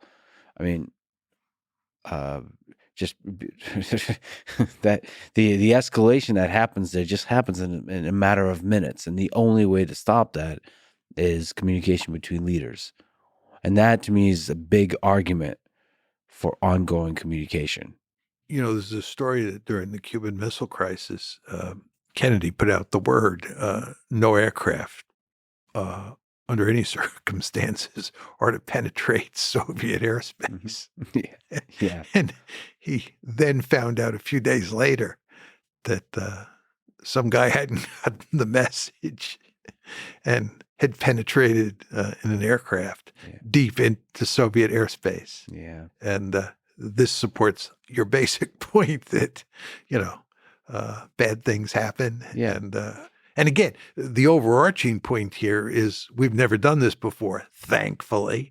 Therefore, we don't have a lot of experience as to how it plays itself out. Mm-hmm. It's really a theoretical enterprise because there's no empirical basis for talking about escalation, in a nuclear crisis. And that, of course, is a wonderful thing. Well, and in general, the human species as a whole is a one-off, is a theoretical enterprise. The survival of the human species. We've seen empires rise and fall, but we haven't seen the human species rise and fall. So far, it's been rising, but it's not obvious that it doesn't end. In fact, I think about aliens a lot, and the fact that we don't see aliens makes me suspect that it's not so easy to survive in this complicated world of ours. Switching gears a little bit and going to a different part of the world, also engulfed in war. Let me ask you about the situation in Israel. Why did Hamas attack Israel on October 7th, 2023? As you understand the situation, what was the reason that attack happened? Well, I think the main reason was that you had this suffocating occupation. I think as long as the occupation persists, the Palestinians are going to resist. As you well know, this is not the first time there has been a Palestinian uprising. There was the first Intifada, there was the second Intifada, now there's October 7th, and there are uprisings besides those three. So this is not terribly surprising. A lot of people hypothesize that this attack was due to the fact that the Israelis, the Saudis, and the Americans were working together to foster another Abraham Accord, and that the Palestinians would in effect be sold down the river. I think given the fact that this was in the planning stages for probably about 2 years, and the Abraham Accords with regard to Saudi Arabia are a relatively new phenomenon, I don't think that's the main driving force here. I think the main driving force is that the Palestinians feel oppressed, as they should, and that this was a resistance move. They were resisting the Israeli occupation. So that resistance, the attack involved killing a large number of Israeli civilians. There's many questions to ask there, but One is, do you think Hamas fully understood what the retaliation will involve from Israel into Gaza?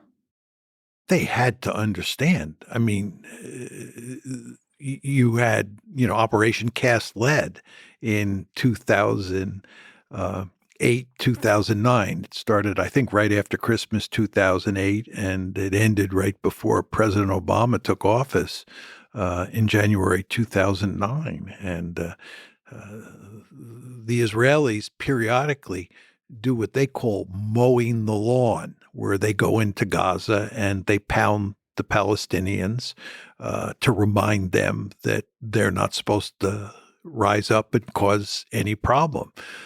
So there's no question in my mind that the Hamas forces understood full well that the Israelis would retaliate, and they would retaliate in force, as they have done. Yeah, even the metaphor of mowing the lawn is disturbing to me in many ways. I actually saw Norman Finkelstein, I think, say that, well, then if you use that metaphor, then you could say that Hamas was also mowing the lawn. And it's such a horrific image because the result on either side is just the death of civilians. I mean, let me ask you about the death of civilians. So during the attack, 1,400 Israelis were killed. Over 240 were taken hostage. And then in response, as we sit today, Israel's military response has killed over 10,000 people in Gaza. And given the nature of the demographics, it's a very heavily young population. Over 40% of them are under the age of 18 of those killed. That's, of course, according to Ministry of Health of Palestinian Authority. So what do you think is the long-term effect on the prospect of peace when so many civilians die? I mean, I think it's disastrous. I mean, the only way you're going to get peace here is if you have a two-state solution, where the Palestinians have a sovereign state of their own and there is a sovereign Jewish state. And these two states live side by side. American presidents since Jimmy Carter have understood this full well, and this is why we have pushed very hard for two-state solution. Indeed, many American Jews and many Israelis have pushed for a two-state solution because they think that that is the only way you're going to get peace between the two sides. But what's happened here is that in recent years, the Israelis have lost all interest in a two-state solution. And it's in large part because the political center of gravity in Israel has steadily moved to the right. When I was a young boy, the political center of gravity in Israel was much further to the left than it is today. And it is in it is in a position now, the political center of gravity, where there's hardly any support for a two-state solution. And Netanyahu and the rest of the people in his government were in favor or are in favor of a greater Israel. There's just no question about that. Well, on top of that, you now have had a war where, as you described, huge numbers of civilians have been killed.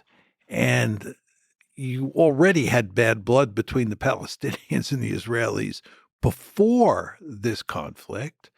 And you can imagine how people on each side now feel about people on the other side. So even if you didn't have this opposition inside Israel to a two-state solution, how could you possibly get the Israelis now to agree to a two-state solution? I think for the foreseeable future, the animosity inside Israel towards the Palestinians is so great that it is impossible to move the Israelis in that direction. And the Israelis here are the key players, more so than the Palestinians, because it's the Israelis who control Greater Israel. It's the Israelis who you have to convince. Now, I want to be clear here. You also ultimately have to get around the fact that Hamas, right, is not committed to a two-state solution. But I think that problem could be dealt with. It's important to understand that Arafat and the PLO was once adamantly opposed to a two-state solution, but Arafat came around to understand that that was really the only hope for settling this. And he became a proponent of a two-state solution. And that's true of Mahmoud Abbas, who runs the PA in the West Bank. It's not true of Hamas at this point in time. They want a one-state solution. They want a Palestinian state. And of course, the Israelis want a one-state solution too, which is a Jewish state that controls all of Greater Israel.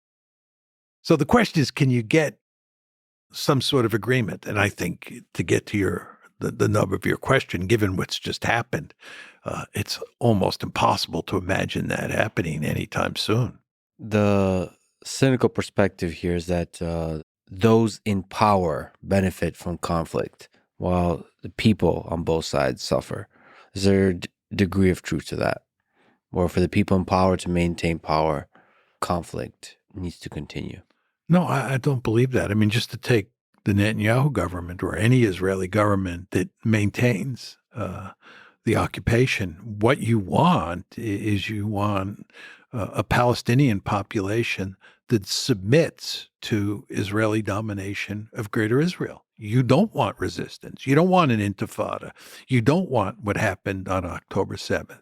In fact, I think one of the principal reasons that the Israelis are pounding Gaza and killing huge numbers of civilians, punishing the civilian population in ways that clearly violate the laws of war, is because they want the Palestinians to understand that they are not allowed to rise up and resist the occupation. That's their goal.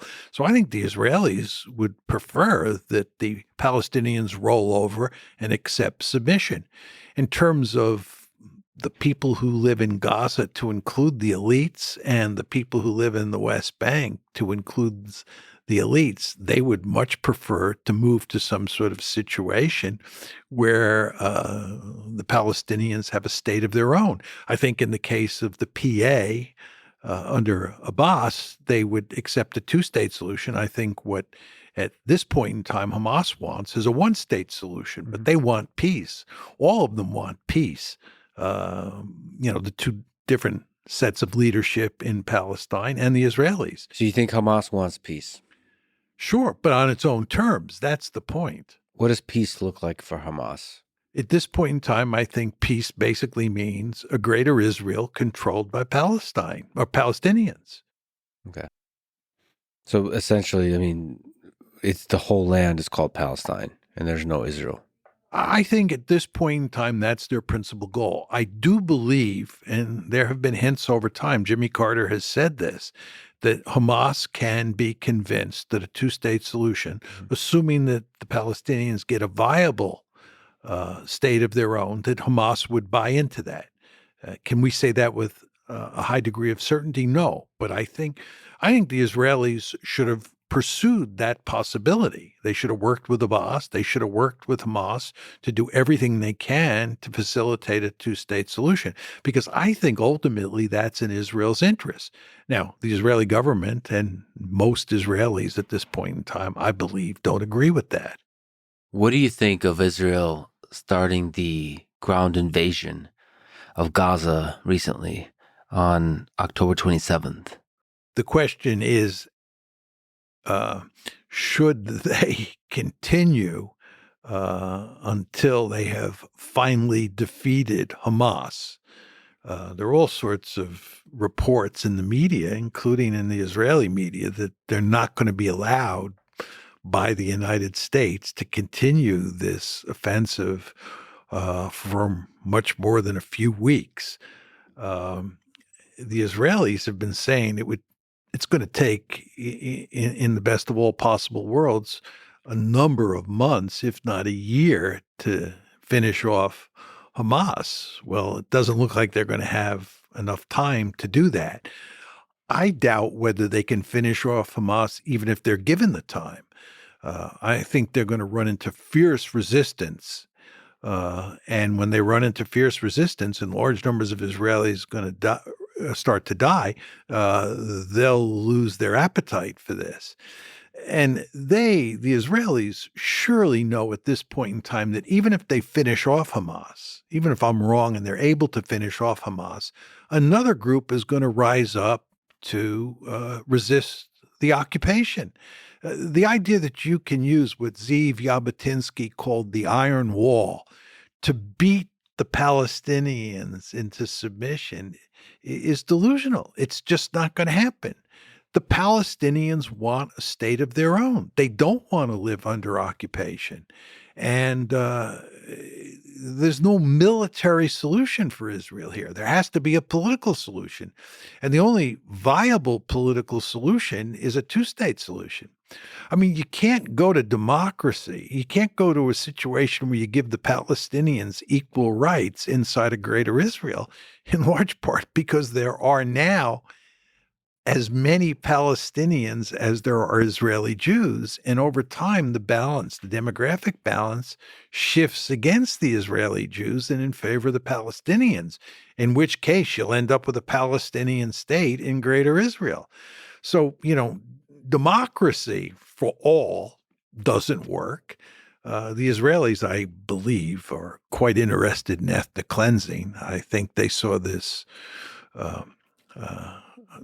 recent set of events as an opportunity to cleanse Gaza, but that's not going to happen.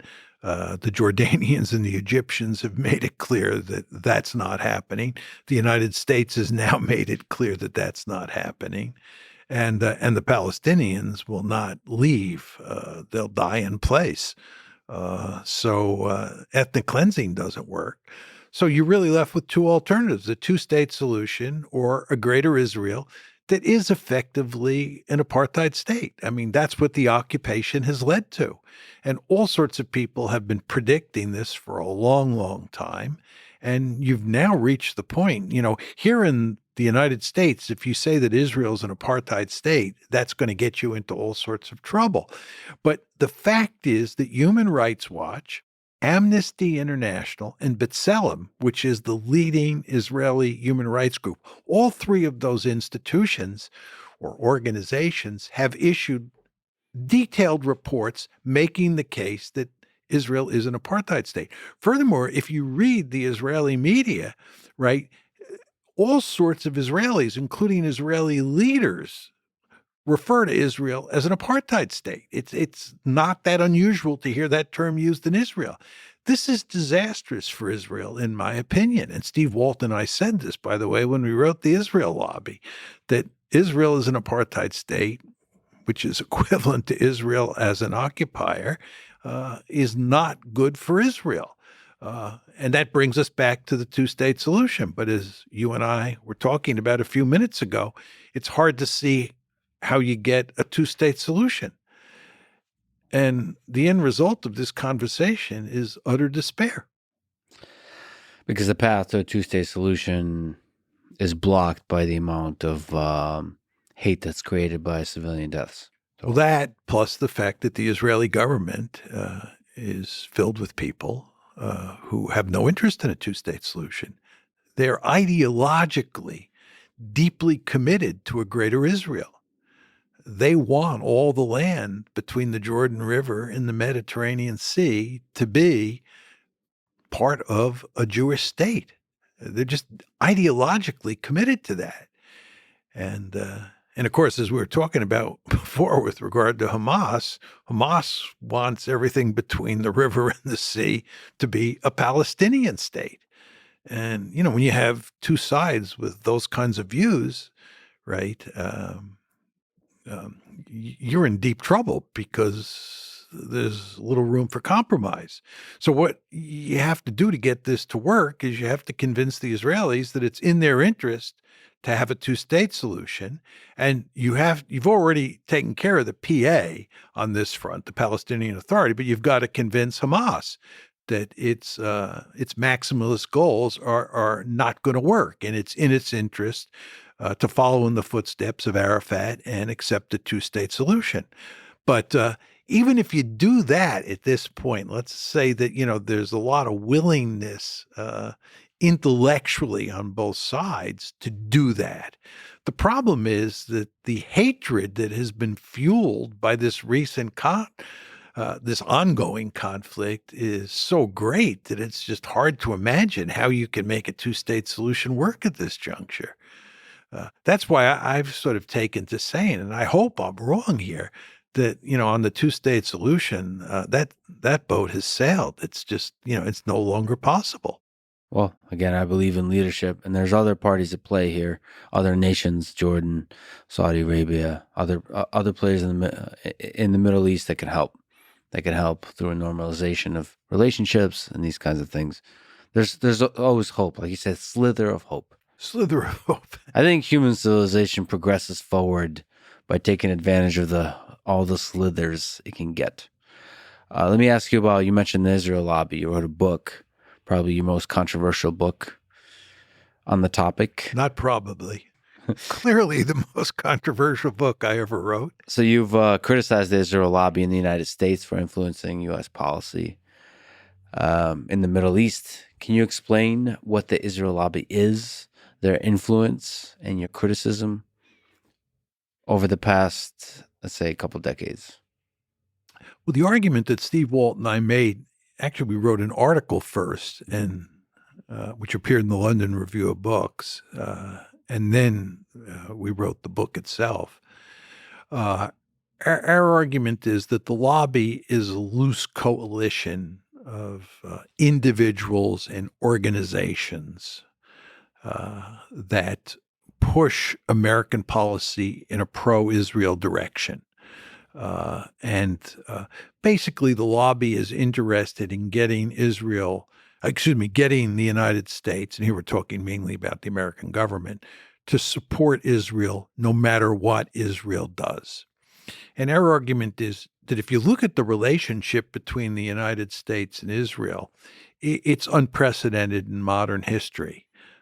This is the closest relationship that you can find between any two countries in recorded history. It's truly amazing the extent to which Israel and the United States are joined at the hip. And we support Israel no matter what, almost all the time. Our argument is that is largely due to the influence of the lobby. The lobby is an extremely powerful interest group. Now, it's very important to understand that the American political system is set up in ways that allow interest groups of all sorts to wield great influence. So in the United States, you have an interest group or a lobby like the National Rifle Association that makes it well nigh impossible to get gun control, right?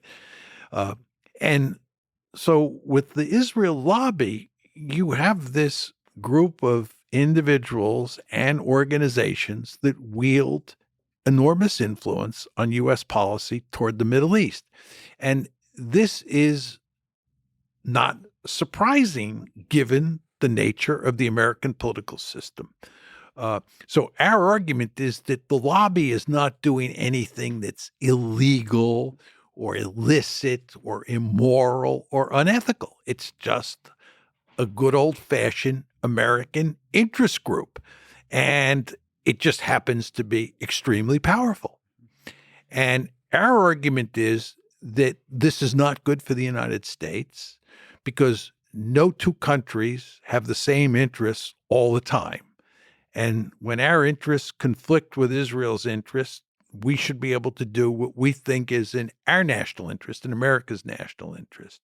But the lobby tends to conflate America's national interest with Israel's national interest and wants the United States to support Israel no matter what.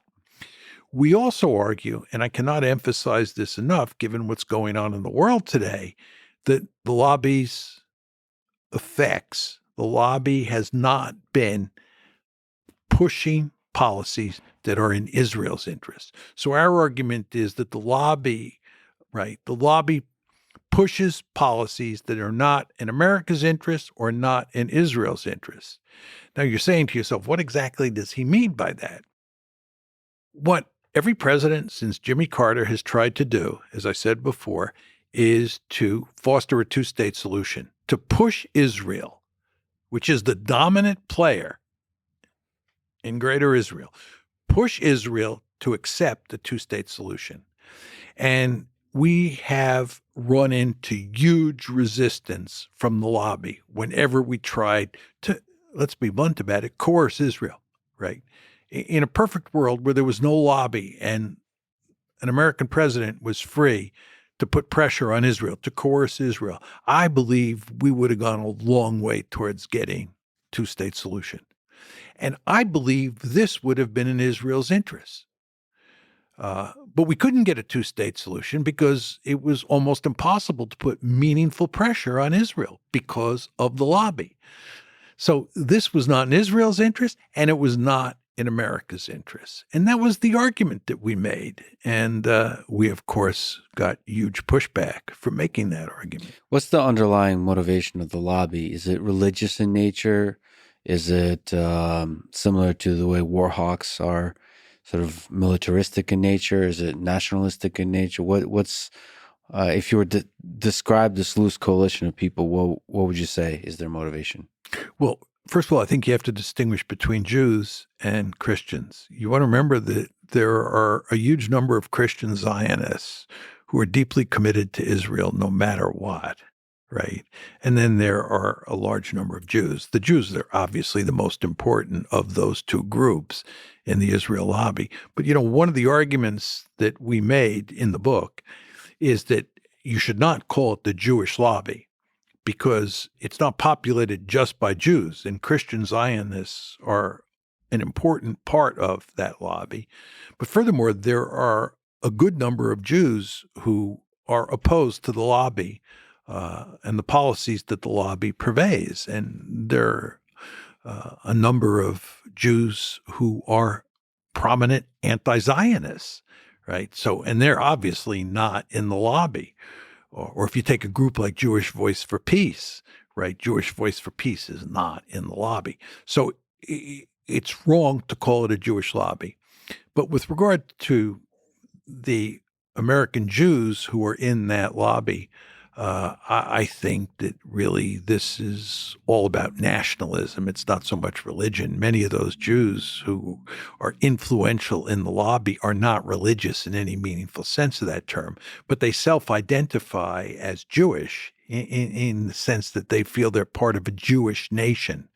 And that in addition to being an American, right, they are part of this tribe, this nation called Jews, and that they have a responsibility to push the United States in ways that support the Jewish state.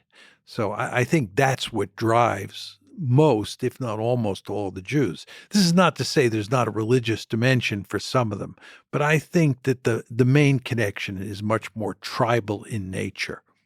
So I had a conversation with Benjamin Netanyahu, and he said fundamentally, if you're anti-Zionist, you're anti-Semitic. So the Zionist project is tied at the hip to the Jewish project. What do you have to say to that? Look, you can define anti-Semitism any way you want, right? And you can define anti-Semitism to incorporate anti-Zionism. And I think we have reached the point where anti-Semitism is identified today, not just with anti-Zionism, but with criticism of Israel. If you criticize Israel, some people will say, you're an anti-Semite.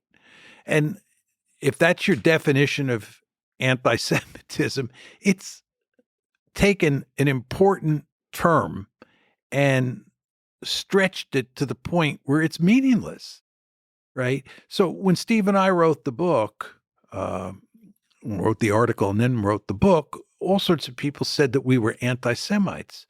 This is a ludicrous charge, but what they meant was you're criticizing the lobby, you're criticizing Israel, and therefore you're an anti-Semite. Okay, if that's what an anti-Semite is, somebody who criticizes Israel, probably half the Jewish community, if not more in the United States, is anti-Semitic. And of course, you get into all these crazy games where people are calling Jews self-hating Jews and anti-Semites because they're critical of Israel. But even people who are anti-Zionist, I don't think they're anti-Semitic at all. You can argue they're misguided. That's fine. But many of these people are Jewish and proud of the fact that they're Jewish. They just don't believe that nationalism and Jewish nationalism is a force that should be applauded. And you want to understand that in the American context, there is a rich tradition of anti-Zionism, right? And these were not people who were anti-Semites, if you go back to the 30s, 40s, 50s. And the same thing was even true in Europe. There were all sorts of European Jews who were opposed to Zionism. Were they anti-Semites? I don't think so. But we've gotten to the point now where people are so interested in stopping any criticism of Israel that they wield this weapon of calling people anti-Semites so loosely that the term has kind of lost meaning. So I think Netanyahu is wrong-headed to equate anti-Zionism with anti-Semitism. Alan Dershowitz was one of the people that called you specifically anti-Semitic. So just looking at the space of discourse, how do you... Where's the slither of hope for healthy discourse about U.S. relationships with Israel between you and Alan Dershowitz and others like him? Well, I think until there is a settlement of the Israeli-Palestinian conflict, there's no hope of putting an end to this nonsense, right? So these are just uses of terms to kind of cheat your way through the discourse. It's shortcut. No, it's to silence people. Right. It's very, very important to understand that one of the lobby's principal goals is to make sure we don't have an open discourse, a freewheeling discourse about Israel, because they understand, people in the lobby understand that if you have an open discourse, Israel will end up looking very bad.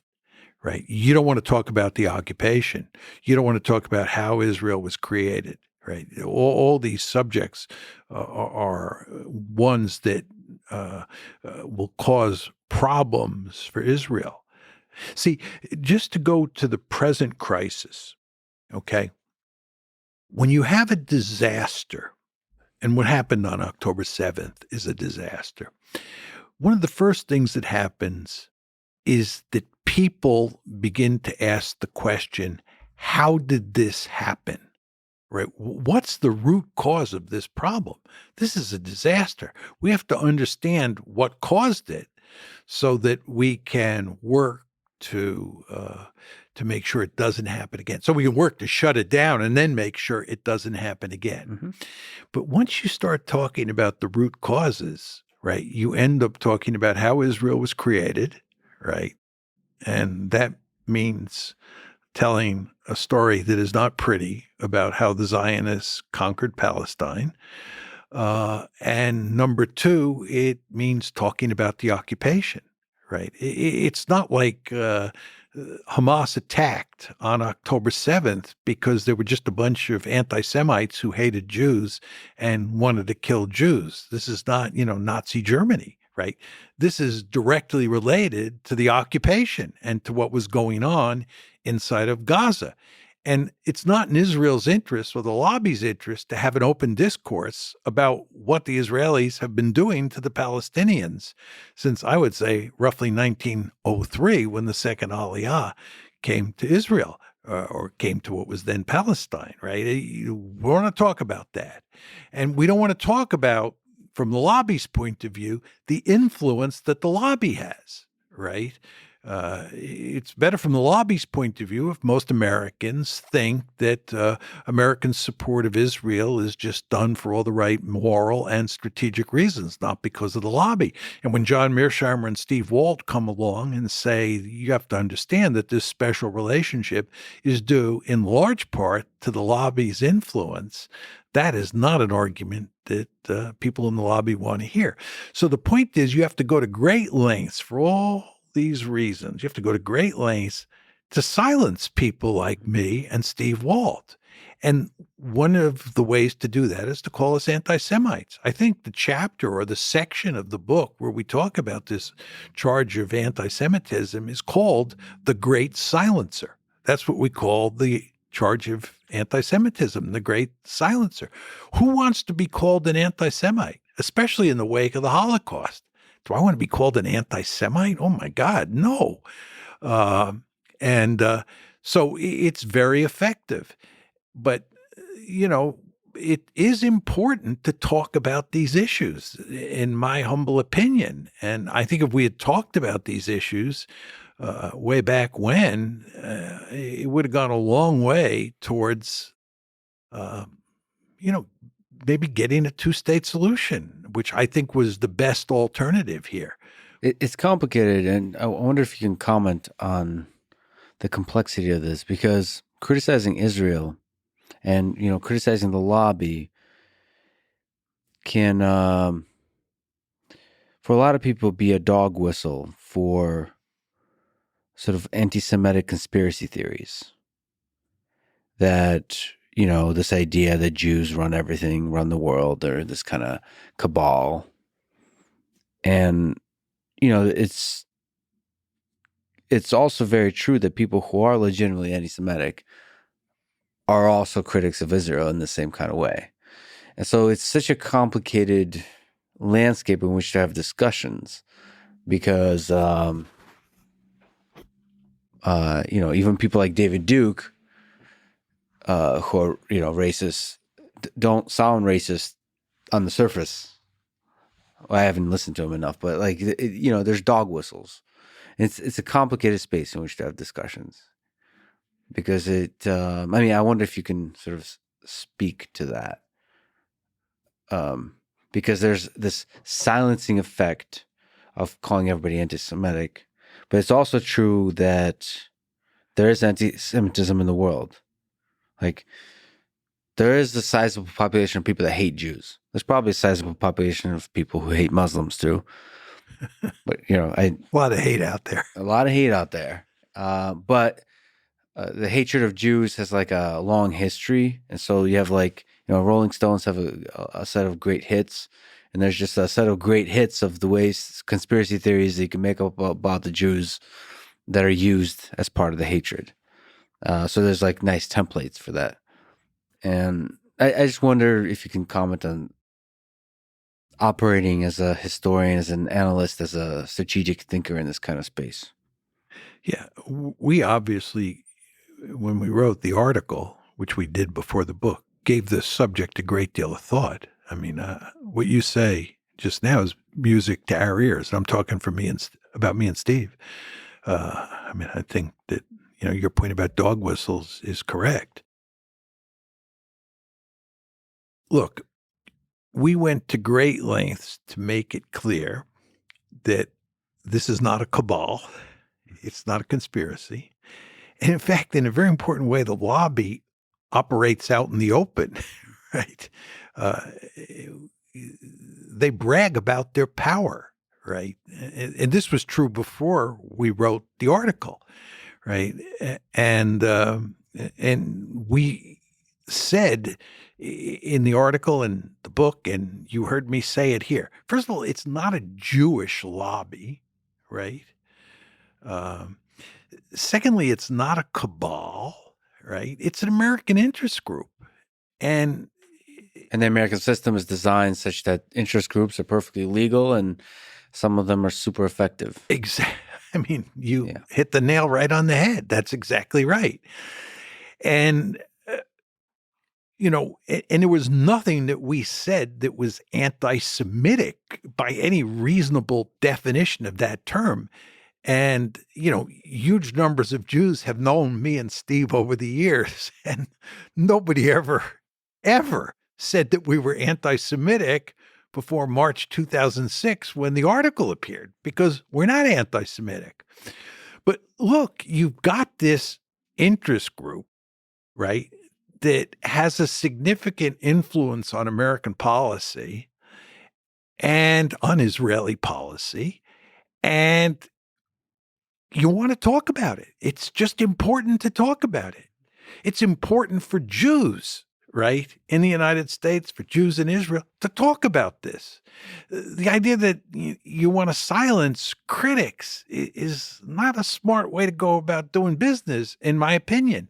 If we were wrong, if Steve and I were so wrong and our arguments were so foul, they could have easily exposed those arguments. They could have gone into combat with us in terms of the marketplace of ideas and easily knocked us down. The problem was that our arguments were quite powerful. And instead of engaging us and defeating our arguments, they wanted to silence us. And this is not good, right? It's not good for Israel. It's not good for the United States. And I would argue in the end, if anything, it's going to foster anti-Semitism. I think you don't want to run around telling people that they can't talk about Israel without being called an anti-Semite. It's just it's not healthy in terms of the issue that you're raising, right? But I still agree with you that it is a tricky issue. I don't want to make light of that. I know that there's this piece of literature out there called the Protocols of the Elders of Zion. And I fully understand that if you're not careful, you can come close to writing volume 2 of the protocol. But I don't believe that we wrote anything that was even close to that. And again, I think that a healthy debate on the issues that we were raising would have been not only in America's interest, but it would have been in Israel's interest. Yeah, I mean, underneath it all is just, I wonder why there's so much hate against groups, why it's such a sticky way of thinking. Not just tribalism, like proud of your country and kind of hating another country, but really deeply hating, like hating in a way where it's part of your identity kind of hate. Well, just to make a general point on this issue, in our conversation here today, you often talk about individual leaders, and the word individual often pops up in your vocabulary. Yes. I believe that we are ultimately social animals before we are individuals. I believe we're born into tribes, we're heavily socialized, and that we carve out space for our individualism. But we are part of tribes or social groups or nations, call them what you want, ethnic groups, religious groups. But the fact is that these tribes often crash into each other. And when they crash into each other, they end up hating each other. If you go to a place like Bosnia, right, the Croats and the Serbs, oh my God, and then throw in the Bosniaks, which is the term for Bosnian Muslims, and, Muslims, Croats, Serbs, and the tribes, hate each other. And in a funny way, that hatred almost never goes away. And I guess there are some exceptions to that.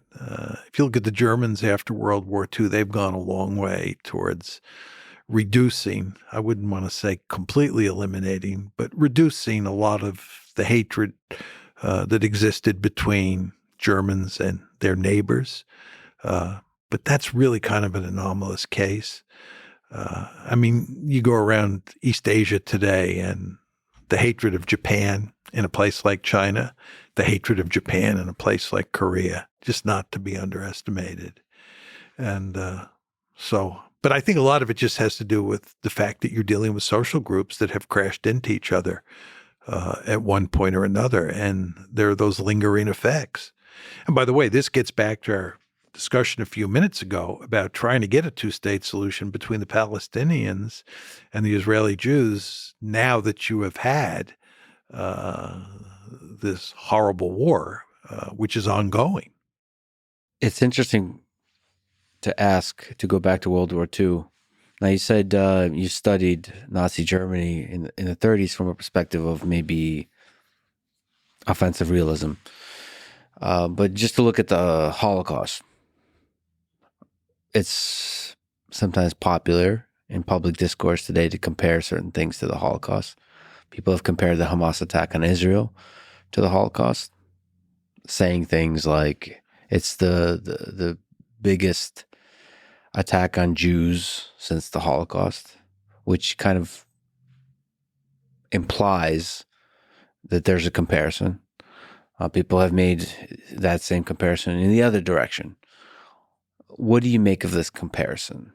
Is it comparable? Is the use of the Holocaust have any accuracy in comparisons of modern day international politics? Is it possible that you could have another genocide? Yes. And I would argue that what you had in Rwanda was a genocide, right? The Holocaust is not the only genocide. I believe the word genocide is used too loosely today. And as you know, lots of people, and I mean lots of people who are pro-Palestinian, accuse the Israelis of engaging in genocide in Gaza. I think what the Israelis are doing in Gaza represents a massacre. I would use that term, given the number of civilians that they've killed and the fact that they've been indiscriminate in terms of how they've been bombing Gaza. But I would not use the word genocide. For me, a genocide is where one side attempts to eliminate another group from the planet. I think that what happened with the Holocaust was clearly a genocide, and that the Germans were bent on destroying all of European Jewry. And if they could have gotten their hands on Jews outside of Europe, they would have murdered them as well. That's a genocide.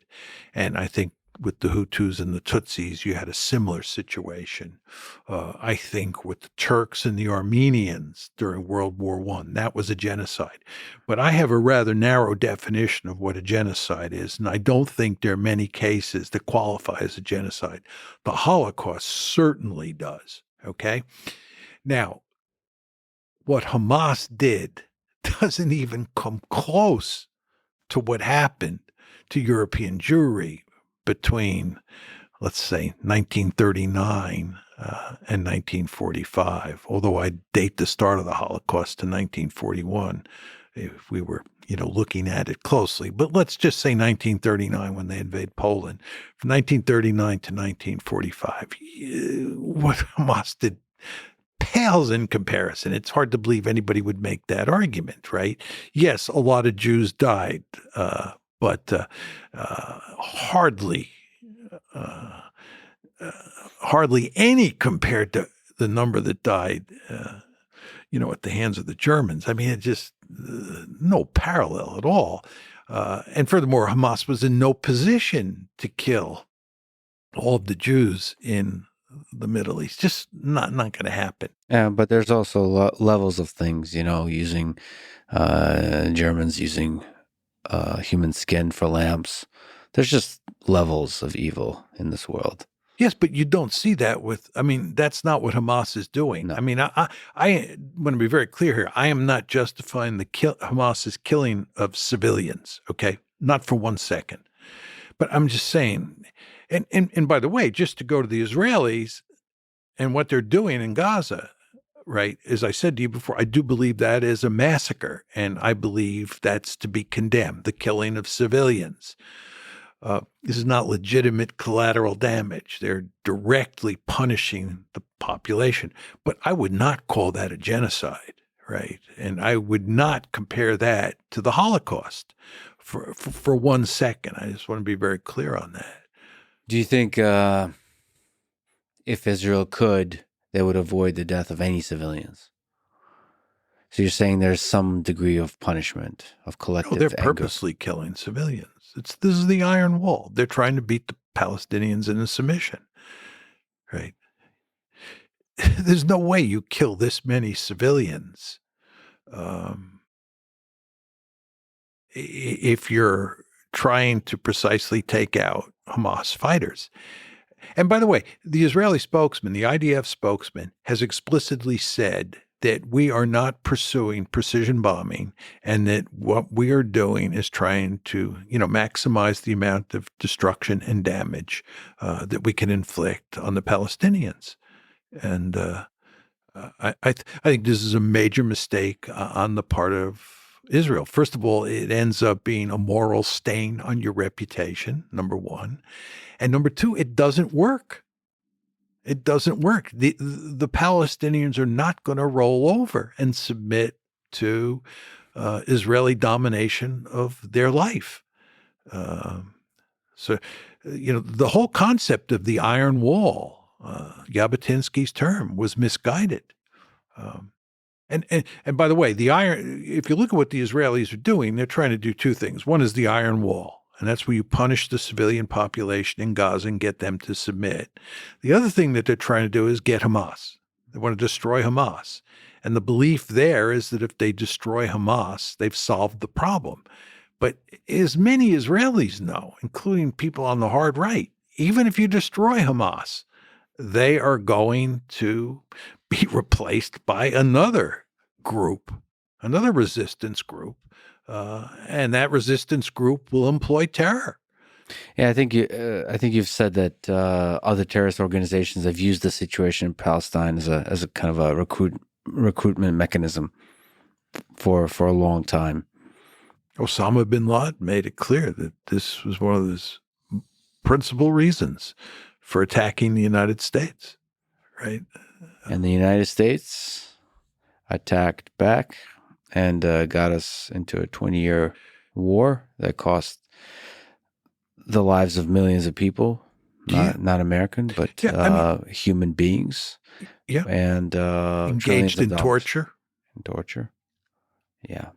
No, I think if you look at how we reacted to 9/11 and how the Israelis are reacting to what happened on October 7th, there's quite a bit of similarity in that both sides, the Israeli side and the American side, are enraged, right? And they lash out and they go on a rampage. And the end result is not good. Is there a capacity within Israel or within the United States after 9/11 to do something approximating turn the other cheek, of understanding the root of terror is hate and fighting that hate with, not to sound naive, but compassion? Well, I don't think in either case you're going to turn the other cheek. I think what I mean by that is some limited, powerful military response, but very limited. Yeah, coupled with a smart political strategy. Diplomacy. Yeah, that's what they should have done. Yeah. Right. But is there capacity for that? Or from your offensive realism perspective, it's just the odds are really low? No, from my offensive realist perspective or my realist perspective, that's what you should do, right? My view is states are rational actors. They should be cunning, right? They should think about the strategic situation they're in and choose the appropriate response. And what happens, and this is why my theory is not always correct, is that sometimes states are not rational and they misbehave. I would argue in the Israeli case that it would have been good after October 7th or starting on October 7th if the United States had tried to hold the Israelis back and countenanced a more moderate response, a more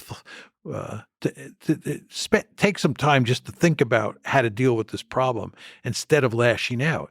I think given what happened to the Israelis, given how shocked they were, given the level of fear, given the level of rage, they were going to lash out. And I don't believe that was in their interest. I think it would have made sense to think about it and to think about a smarter strategy than they're now employing.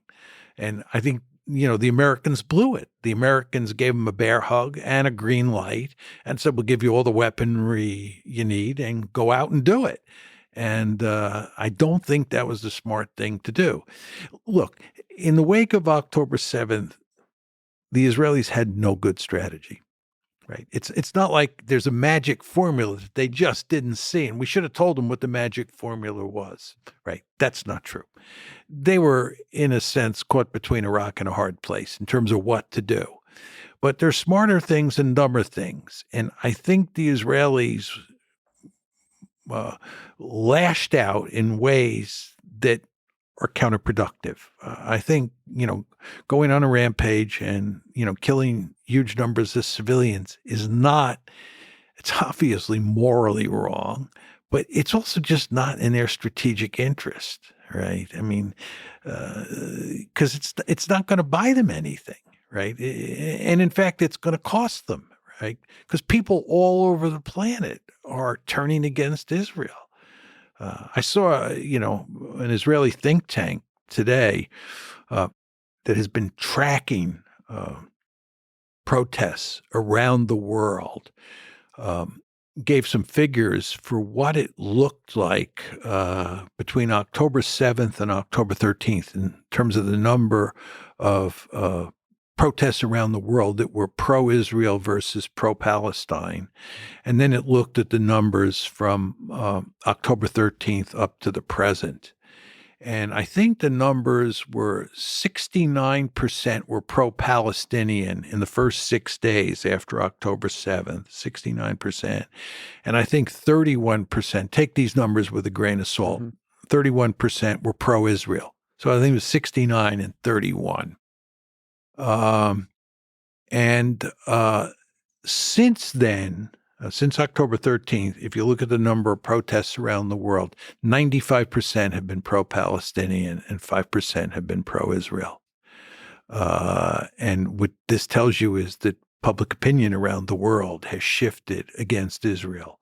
And if you look at some of the demonstrations in places like London and Washington, D.C., it's truly amazing the number of people who are coming out in support of the Palestinians. And all of this, again, is just to support my point that it was just not smart for Israel to launch this bombing campaign. Right. You can make an argument for going after Hamas and doing it in a surgical way or as surgical a way as possible. But that's not what they did. And again, my point to you is I think that this punishment campaign is not going to work strategically. In other words, they're not going to beat the Palestinians into submission. They're not going to finish off Hamas. And at the same time, by pursuing this strategy, they're doing huge damage to their reputation around the world. Well, I just, in the wake of October 7th, given the geopolitical context, I think there's a lot of leverage to be the great ethical superpower that demonstrate power without killing any civilians and use that leverage, diplomatic leverage, to push forward something like Abrahamic Accords with more nations, with Saudi Arabia, push for peace aggressively, peace agreements, this kind of stuff, economic relationships, all of this kind of stuff, and thereby pressure the Palestinian Authority, towards perhaps a two-state solution.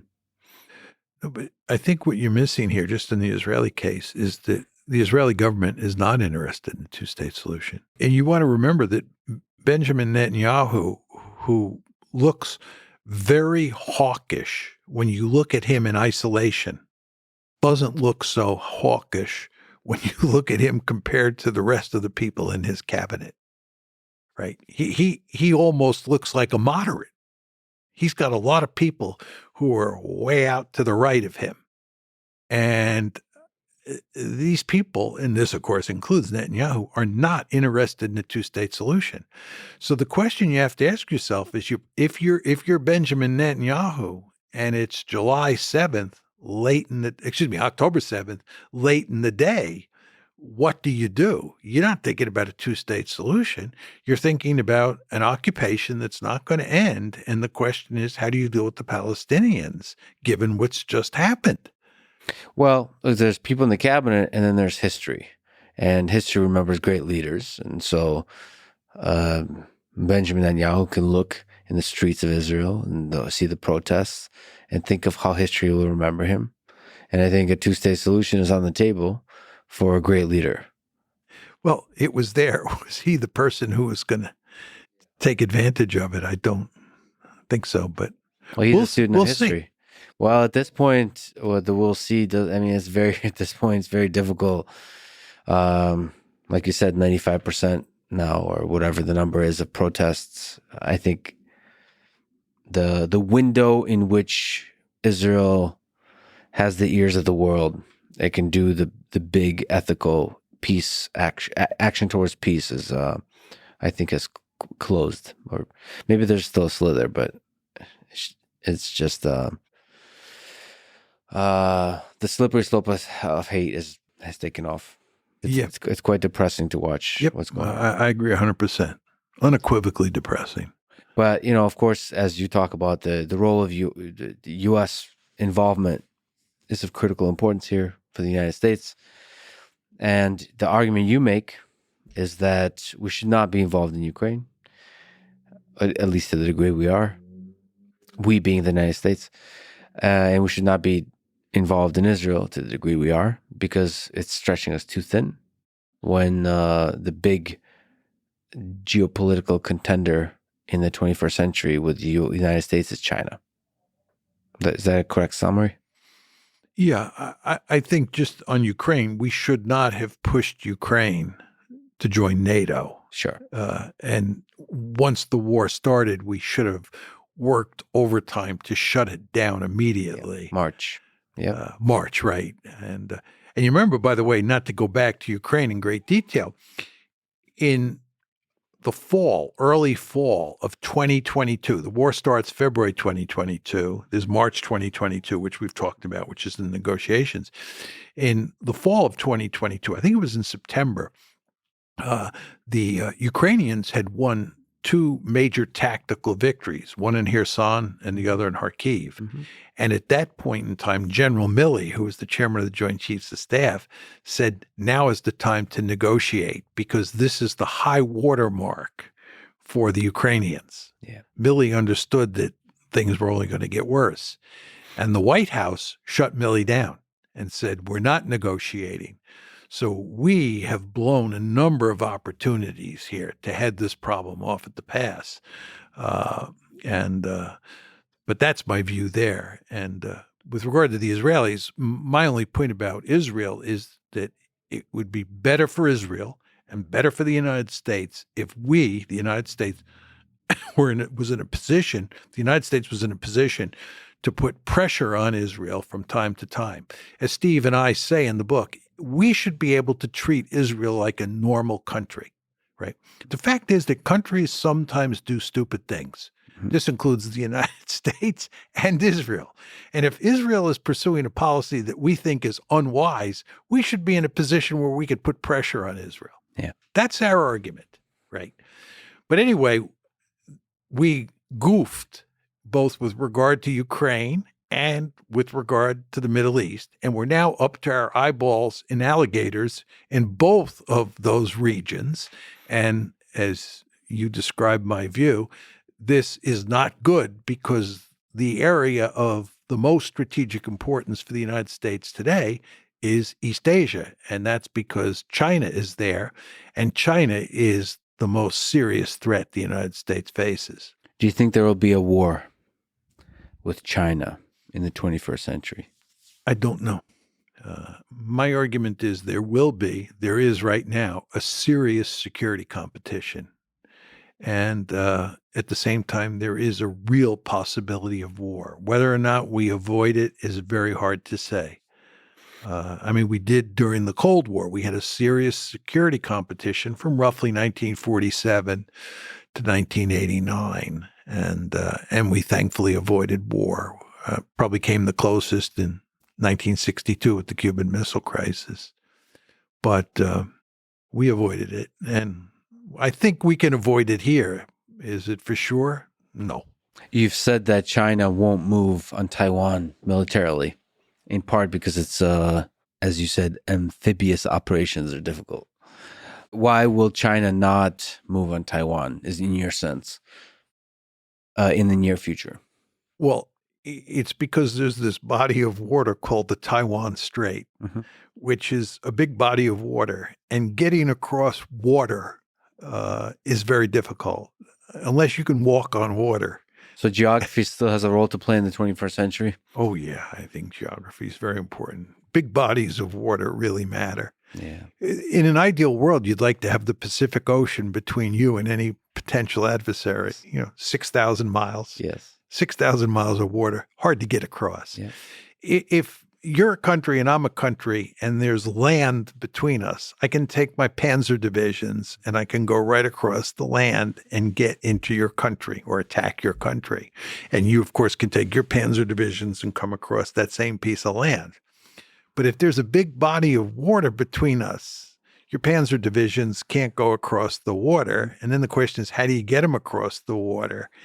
And that's very tricky. And in a world where you have lots of submarines and you have lots of aircraft and you have missiles that are land-based that can hit those surface ships, it is very, very hard to attack across a body of water. And all you have to do is think about Normandy, the American invasion of Normandy, June 6, 1944, coming in on Omaha Beach, right? Oh boy, that was really difficult. But there is a growing asymmetry of military power there, that even though it's difficult. That is correct. So I guess that is correct. So I recently had a conversation with Elon Musk, and he says that China is quite serious about the one China policy, and it seems inevitable that Taiwan will have to be, if you look at this pragmatically in the 21st century, it seems inevitable that Taiwan will have to be a part of China. And so we can get there either diplomatically or militarily. What do you think about the inevitability of that kind of idea? When a nation says this is a top priority for us, what do you think about them meaning it? And what do we do about that? There's no question it's a top priority for them, and there's no question they mean it. But it's also a top priority for us not to let them take Taiwan. Why exactly? Because it's an important strategic asset. Many people will say it's because Taiwan's a democracy, but that doesn't matter that much.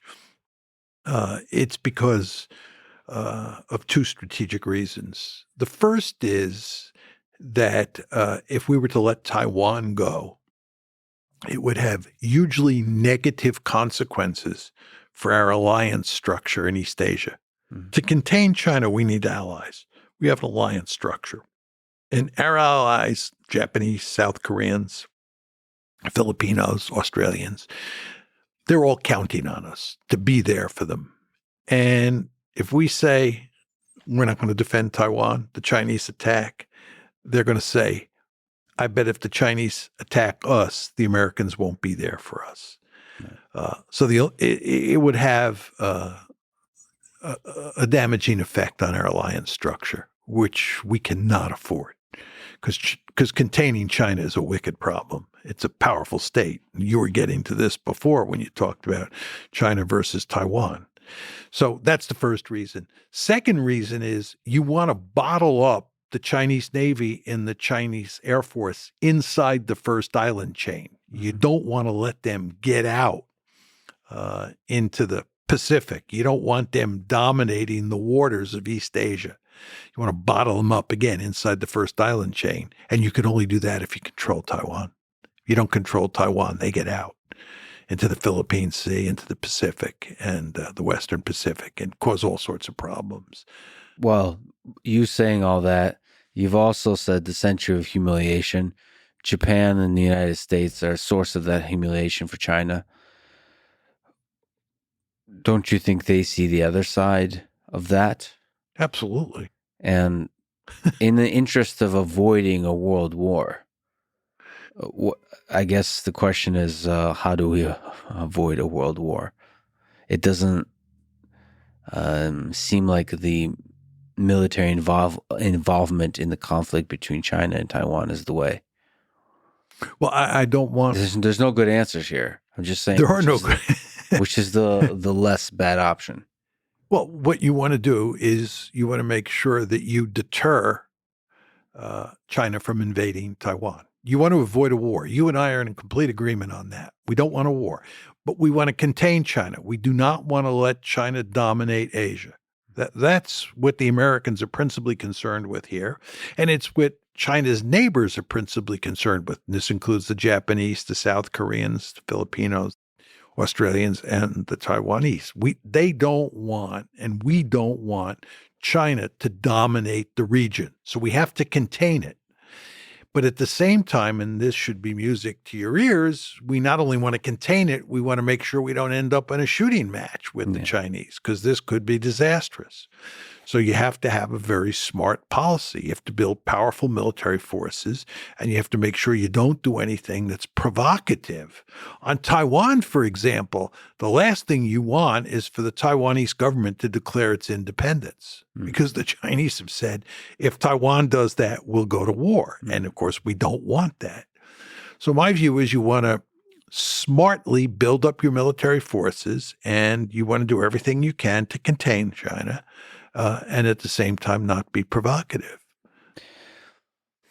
So a big component of that is making sure your military, the U.S. military, is bigger than the Chinese military? Not necessarily. It's an interesting question.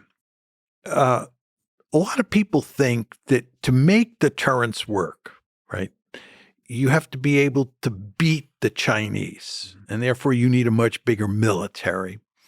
And I don't think over time that's possible, right? I think it's probably not even possible now to beat the Chinese in a war over Taiwan or in a war in the South China Sea. I think what you want to do is make it clear to the Chinese either that there will be no winner. In other words, you don't have to win, but you want to make sure they don't win. Okay, it's a lose-lose proposition if they go to war over Taiwan or what have you. And if you can't do that, right, you think that they're so powerful that they're ultimately going to win, you want to convince them that victory would be a Pyrrhic victory. In other words, they would pay a god-awful price to win the war. You follow what I'm saying? So, excuse me, the best strategy for deterrence is you win, China loses. Second best strategy is a stalemate. Nobody wins. Third best strategy is they win, but they pay a god-awful price. And the fourth possibility, which you don't want, is they win quickly and decisively, right? If that's the case, then you don't have much deterrence. What does a world with China as the sole dominant superpower look like? I mean, a little bit underlying our discussion is this kind of idea that U.S. is the good guys and China is the bad guys. First of all, dividing the world into good guys and bad guys seems to somehow miss the nuance of this whole human civilization project we're undertaking. But what does the world look like where China is the dominant sole superpower in a unipolar world? Well, I don't tend to think of the world in terms of good guys and bad guys. As a good realist, I think that, states are states. They're all black boxes. I don't discriminate between democracies and autocracies. But having said that, I am an American. Right. And as an American, I'm interested in the security of my country, the survival of my country. So I want the United States to be the most powerful state in the world, which means I want the United States to dominate the Western Hemisphere. I want us to be a regional hegemon, and I want to make sure that China does not dominate Asia the way we dominate the Western Hemisphere. It's not because I think we're the good guys and they're the bad guys. If I were Chinese and I were in Beijing and I were Xi Jinping's national security advisor, I'd tell him what we got to do is make sure we dominate the world or dominate our region, and then do everything we can to undermine America's position in the Western Hemisphere, right? That'd be my view. So I guess you could say I do view the world in terms of good guys and bad guys because I'm an American. And more like us and them versus it's us and them. That's a nice way to put it. Yeah, it's us versus them. Not so much good guys versus bad guys. Is it possible to have a stable, peaceful world with a good balance of power, with where it's China and U.S. as superpowers? It's a bipolar world, no longer unipolar. Yeah. Okay. So you're hypothesizing a world where they dominate Asia. Yeah. And we dominate the Western Hemisphere. Yep. I believe there would be a great deal of security competition, intense security competition between those two superpowers. The definition of intense matters here. So it could be small military conflicts, or it could be extremely large, unstable military conflicts. Right? Well, conflict, let's use the word war. Okay. So I distinguish between security competition and war. And what I'm telling you is you'll have an intense security competition where there's no shooting. Or if there's shooting, it's mainly proxies that are doing the fighting. Got it. Much like the Vietnam War, right? Or you could have a case where one of those superpowers was involved in a war against a proxy of the other superpower. Mm-hmm. Korean War, think the Korean War. Mm-hmm. The United States fought the Chinese, who were allied with the Soviets at the time. Mm-hmm. But a war between the United States and China, just like a war between the United States and the Soviet Union during the Cold War, that's what you really want to avoid. So I think you'd have an intense security competition, right? You'd have wars involving proxies of each of those two superpowers. And you would probably have some wars where one of the superpowers was involved in a proxy, right, with the other one of the other superpowers' proxies. So it seems likely then, if that's the case, then it would be Taiwan as the proxy and U.S. fighting China through the proxy of Taiwan. Well, that would assume the United States. But you want to remember, you're hypothesizing a situation where China dominates Asia. Oh, it already has dominated. Yeah, it's already dominated Taiwan. I see. But where do you find the proxies? Well, Australia? The Middle East could be a good case. Oh, wow. Right. Oh, Persian Gulf. Right. Oh, boy. And then our discussion of Israel becomes even more dramatically.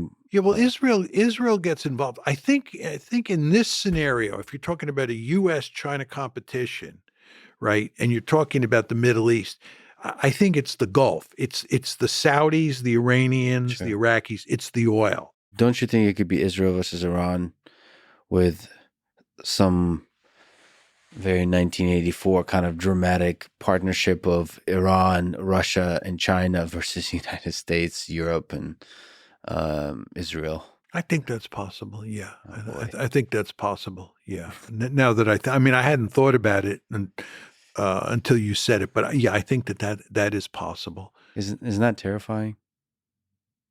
Yeah. Well, in your scenario where China already dominates Asia and we dominate the Western Hemisphere, I think you start talking about where the most likely places that the United States and China go head to head or fight through proxies. I think it is the Gulf or the Middle East. And the scenario that you posit. I mean, one question I have, I don't know about you, but for me, unlike with the Soviet Union, and I know I was born there, but even outside of that, the cultural gap, the loss in translation, the communication gap between China and the United States seems to be much greater than that of what was the former Soviet Union and the United States. I see two cultures intermingling and communicating as one of the ways to de-escalate future conflict. It's an interesting question. I mean, at a sort of an abstract theoretical level, my argument is that great powers act according to realist dictates, and they understand those realist dictates, and that can lead to cooperation or it can lead to war. It depends. I would say just in the case of the Soviets, a lot of people describe the Cold War as an ideological competition above all else. It was communism versus liberal democracy or communism versus liberal capitalism, whatever. I actually don't believe that. I believe the Soviets were realists to the core. I believe Stalin was a realist par excellence. And that ideology did not matter much in Stalin's foreign policy. And I believe if you look at Soviet foreign policy after World War II, throughout the Cold War, they were realists to the core. And I think in those days, the Americans were realists, right? A lot of liberal ideology floating around out there, but the Americans were realists. And I think one of the reasons you avoided a shooting match between the United States and the Soviet Union from 47 to 89 was because both sides, I think, understood basic balance of power logic. U.S.-China competition is somewhat different. First of all, the Chinese are realists to the core. I've spent a lot of time in China. I basically have rock and roll. I'm basically a rock and roll star in China. The Chinese... You're kind of a big deal in China. I love it. the Chinese are my kind of people. Yeah. They're realists, right? They speak my language. Yeah.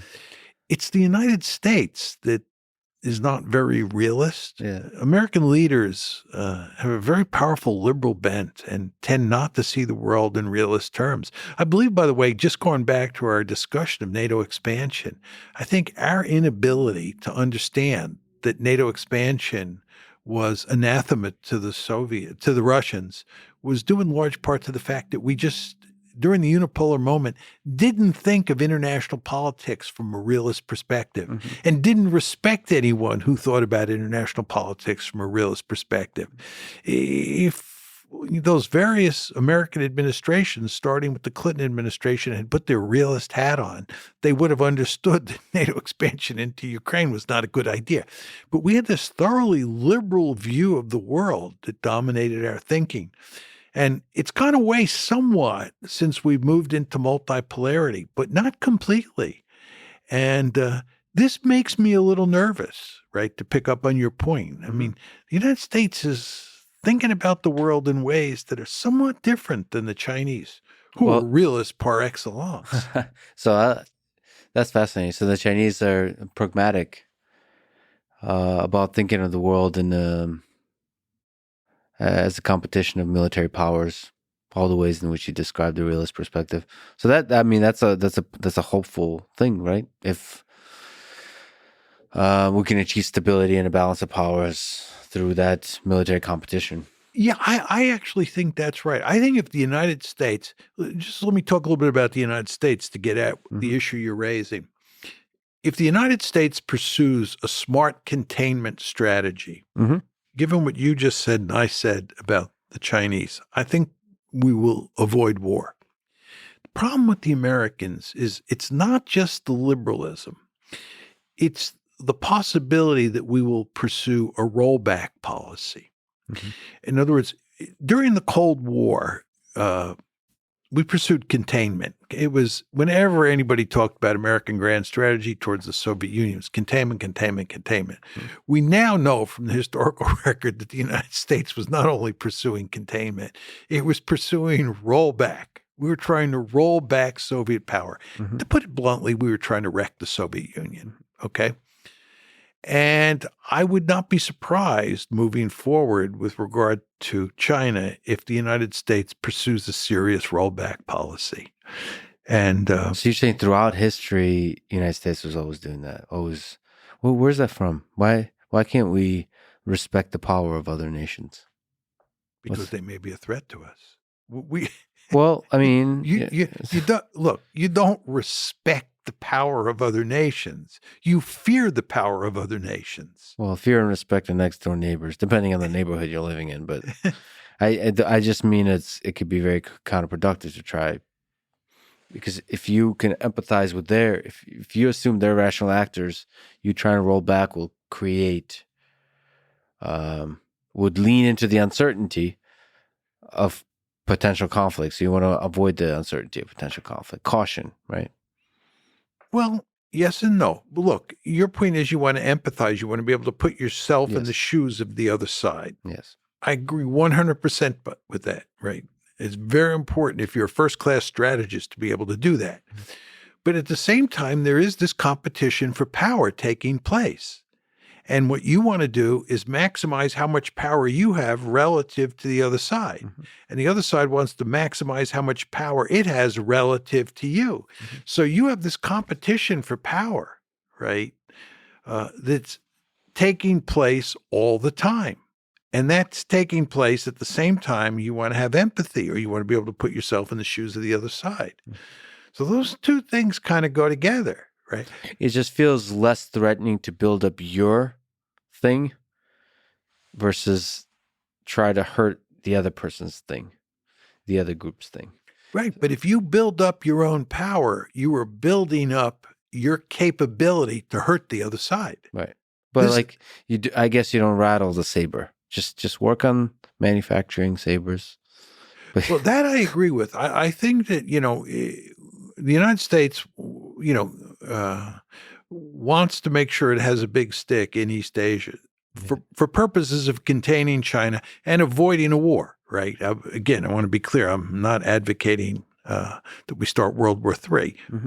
But the point is you want to have a big stick. Mm-hmm. And you want to make sure that you don't overstep your bounds in terms of using that big stick. This is the danger with rollback, right? That you get too aggressive and you precipitate a war, right? And you also just have to be very careful what you say. And to go back to your favorite argument, you want to be able to have empathy or put yourself in the shoes of the other side. Because if you do something, you want to think smartly about how that other side is going to see your action and how they're going to react, right? And mostly focus on the carrots. Have a giant stick laying around, but never mention it.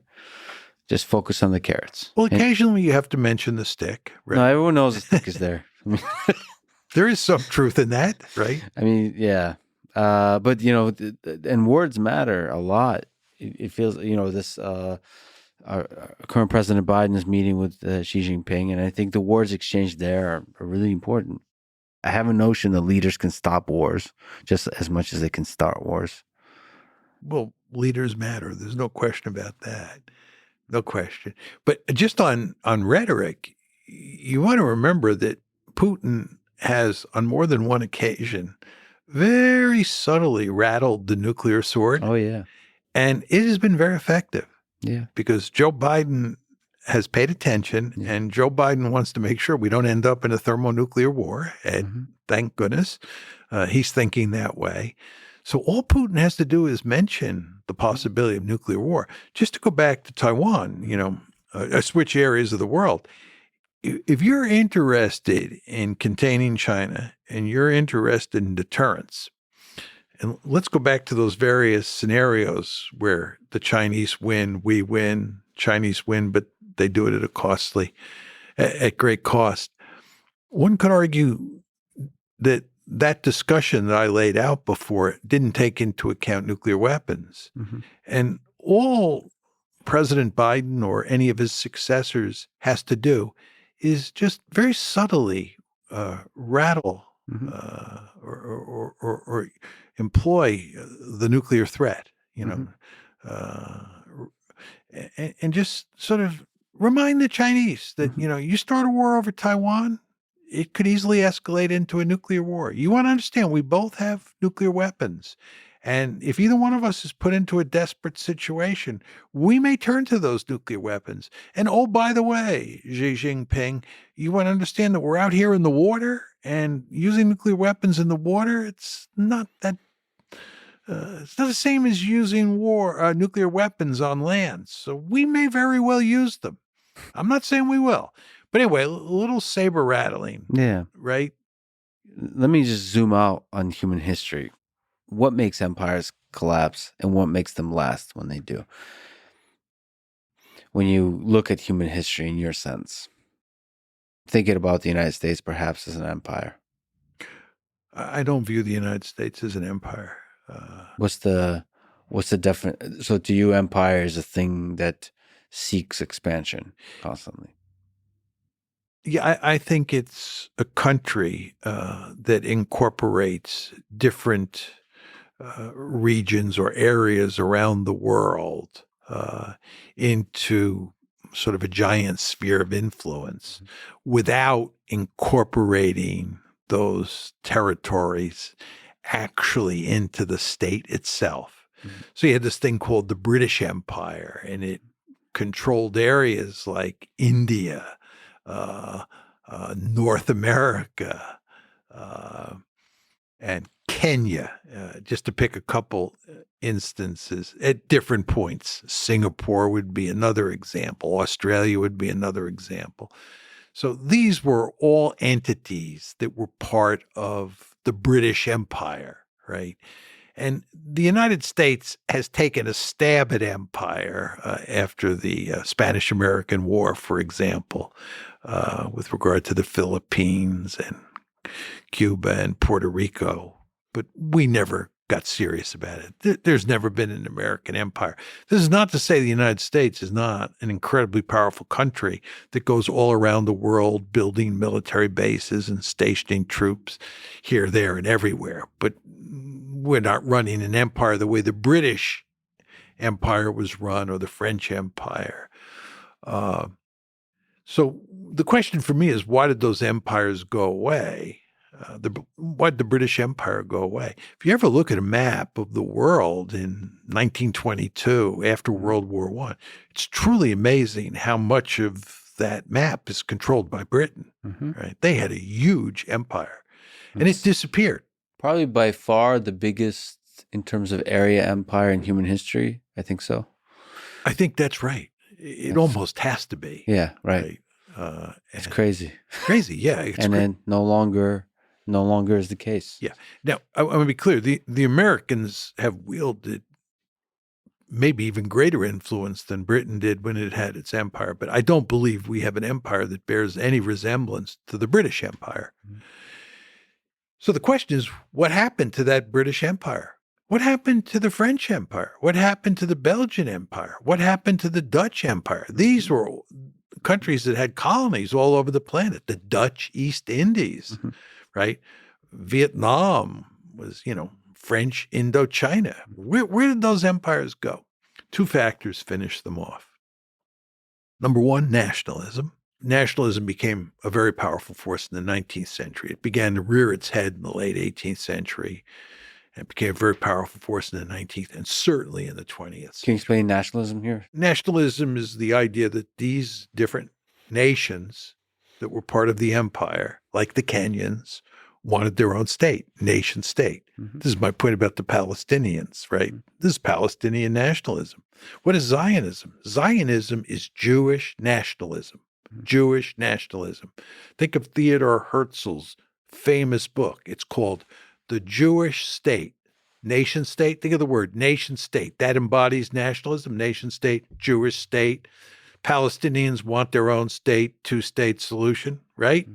Can't beat the Palestinians into submission, right? The Indians wanted their own state. The Pakistanis wanted their own state. The Kenyans wanted their own state. Singapore wanted its own state. Oh, the Americans wanted their own state. This is called the American Revolution, right?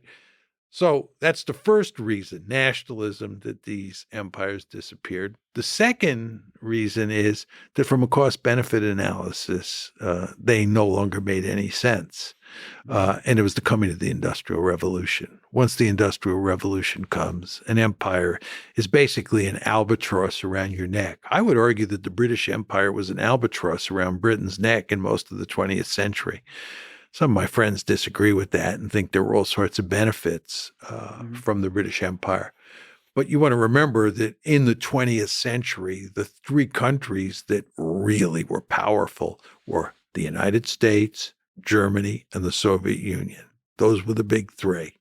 Did any of them have an empire? No.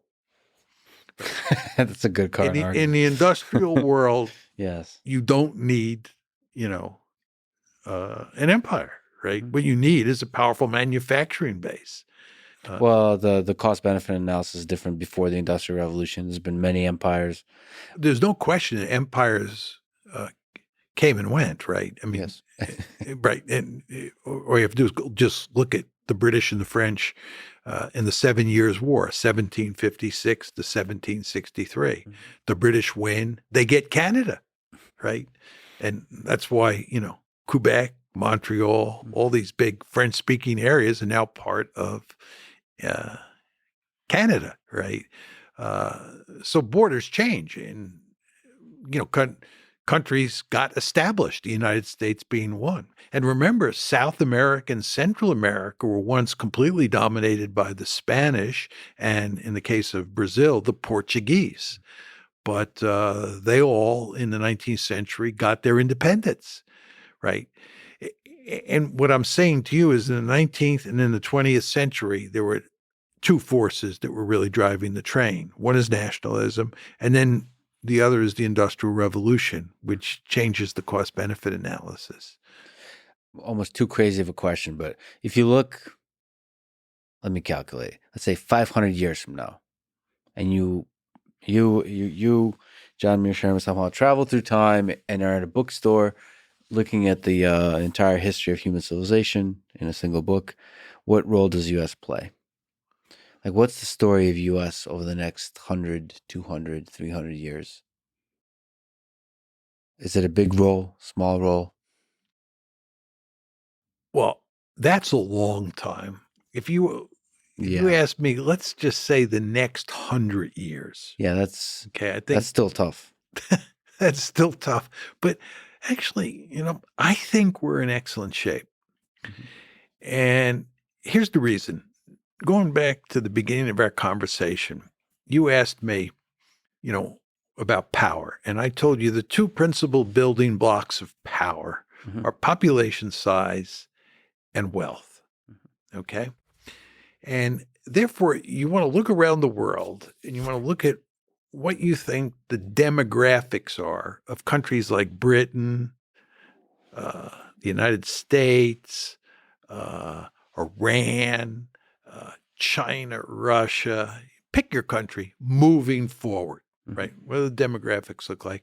And how wealthy of those are those countries likely to be?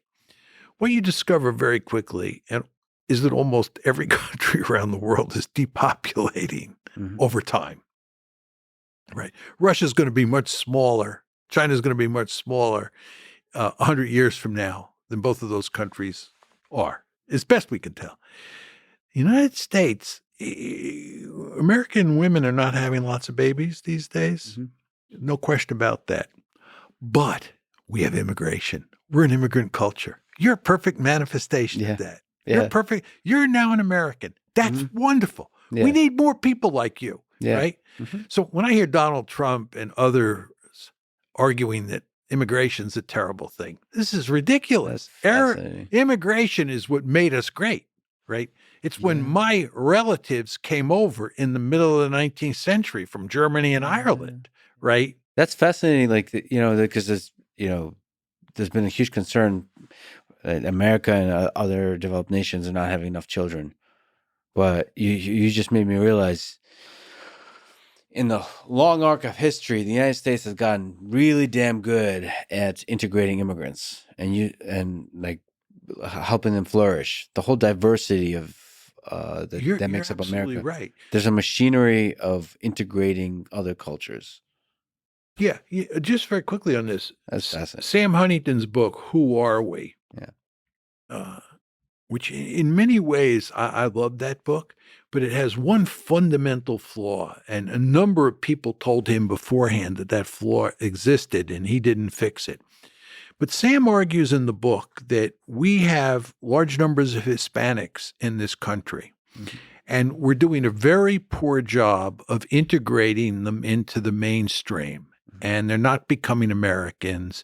And because many of them are concentrated in the southwest of the United States, unlike other ethnic groups that were spread out all over God's little green acre, right, we're going to have this cohesive group of Spanish-speaking Americans, right, who are going to want to break away. And the United States is no longer going to be, a reasonably coherent nation state. He's wrong.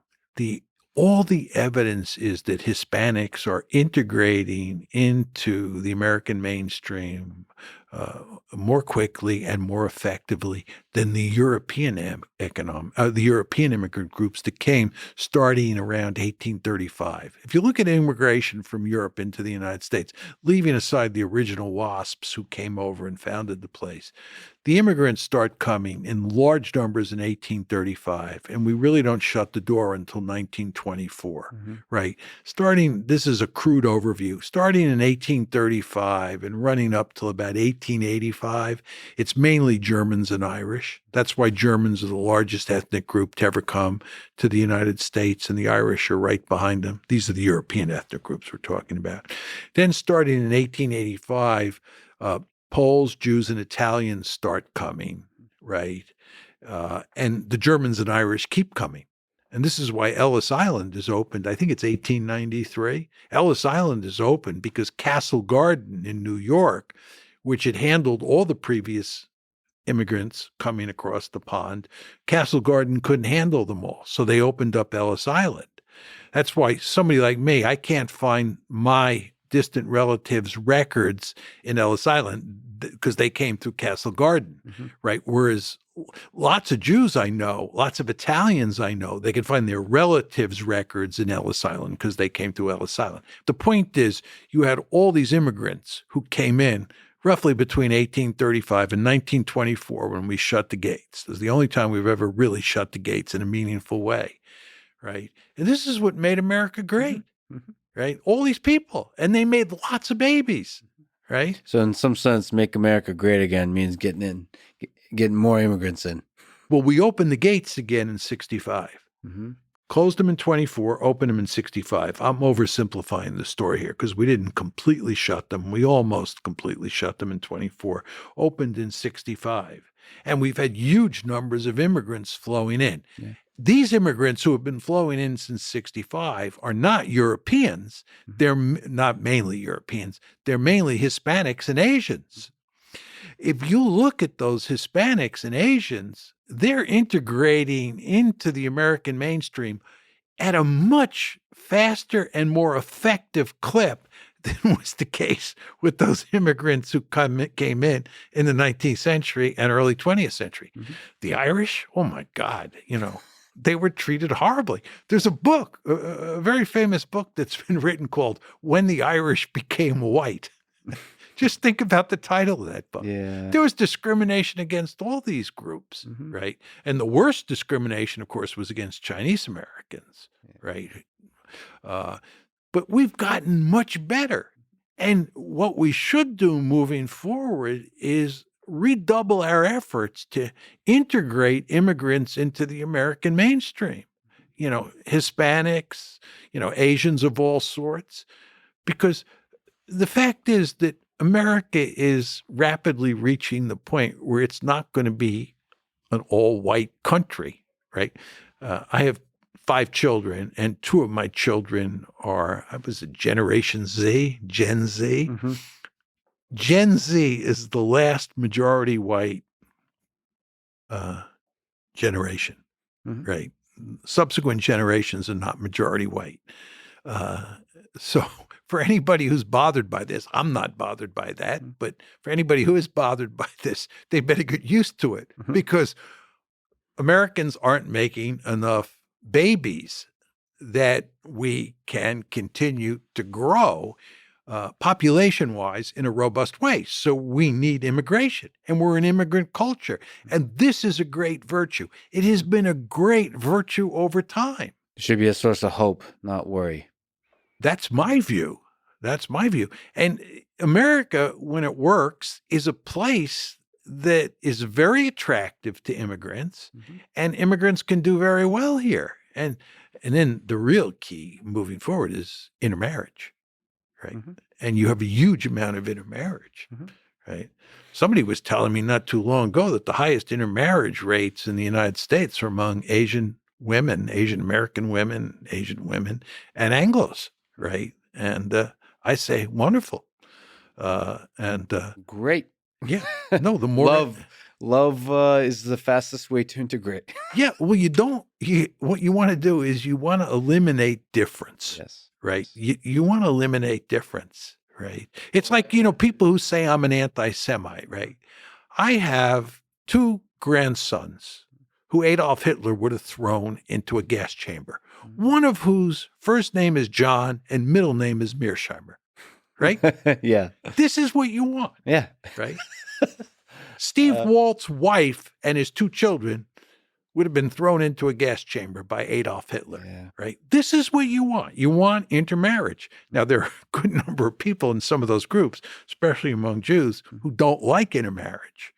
Right? Yeah. But they've lost, because I haven't looked recently at the data among for intermarriage rates among basically secular Jews, but it used to be around 62%. Large numbers of Jews marry Goyim. And they've lost because of intermarriage. Intermarriage helps fight tribalism, destructive kind of tribalism. Exactly. It's nice. Calling me an anti-Semite? They haven't met my grandsons, my son-in-law, a niece that I have, nephews that I have, brother-in-laws that I have, Jewish, right? Come on.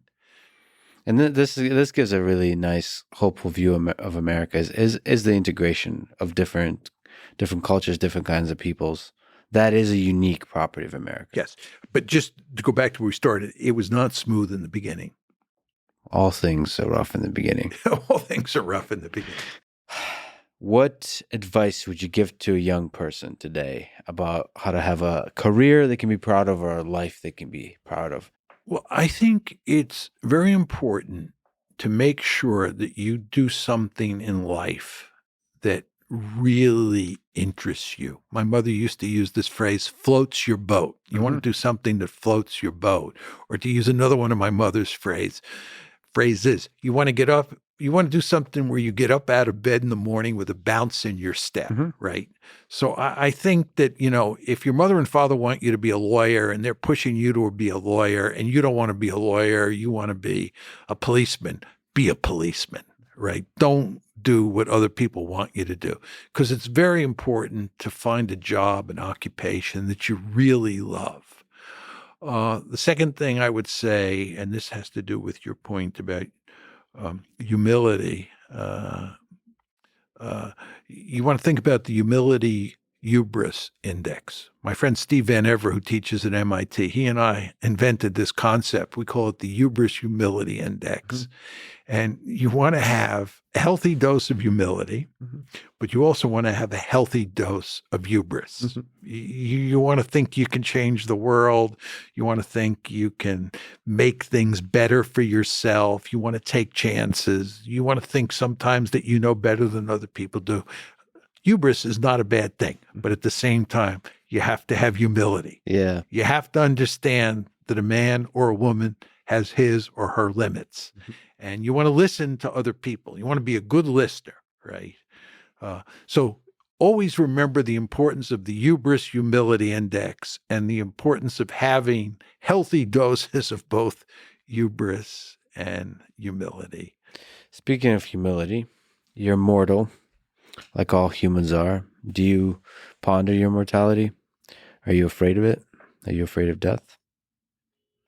I'm not sure I'm afraid of death. I don't want to die because I enjoy life so much. Having too much fun? Given how horrible the world is today, I hate to say that I'm having too much fun. But do I find what I do interesting and gratifying? I do. I just love what I do.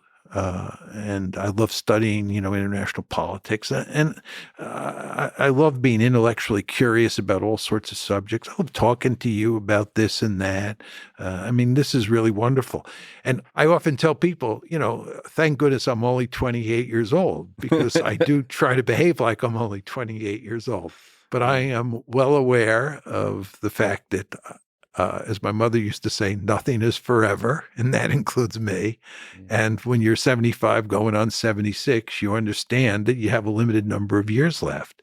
And I find that depressing, because I've been very lucky, and I feel like I've won the lottery, and I'm very thankful for that. And I'd like to, make it last for as long as possible. But I do understand that, nothing is forever.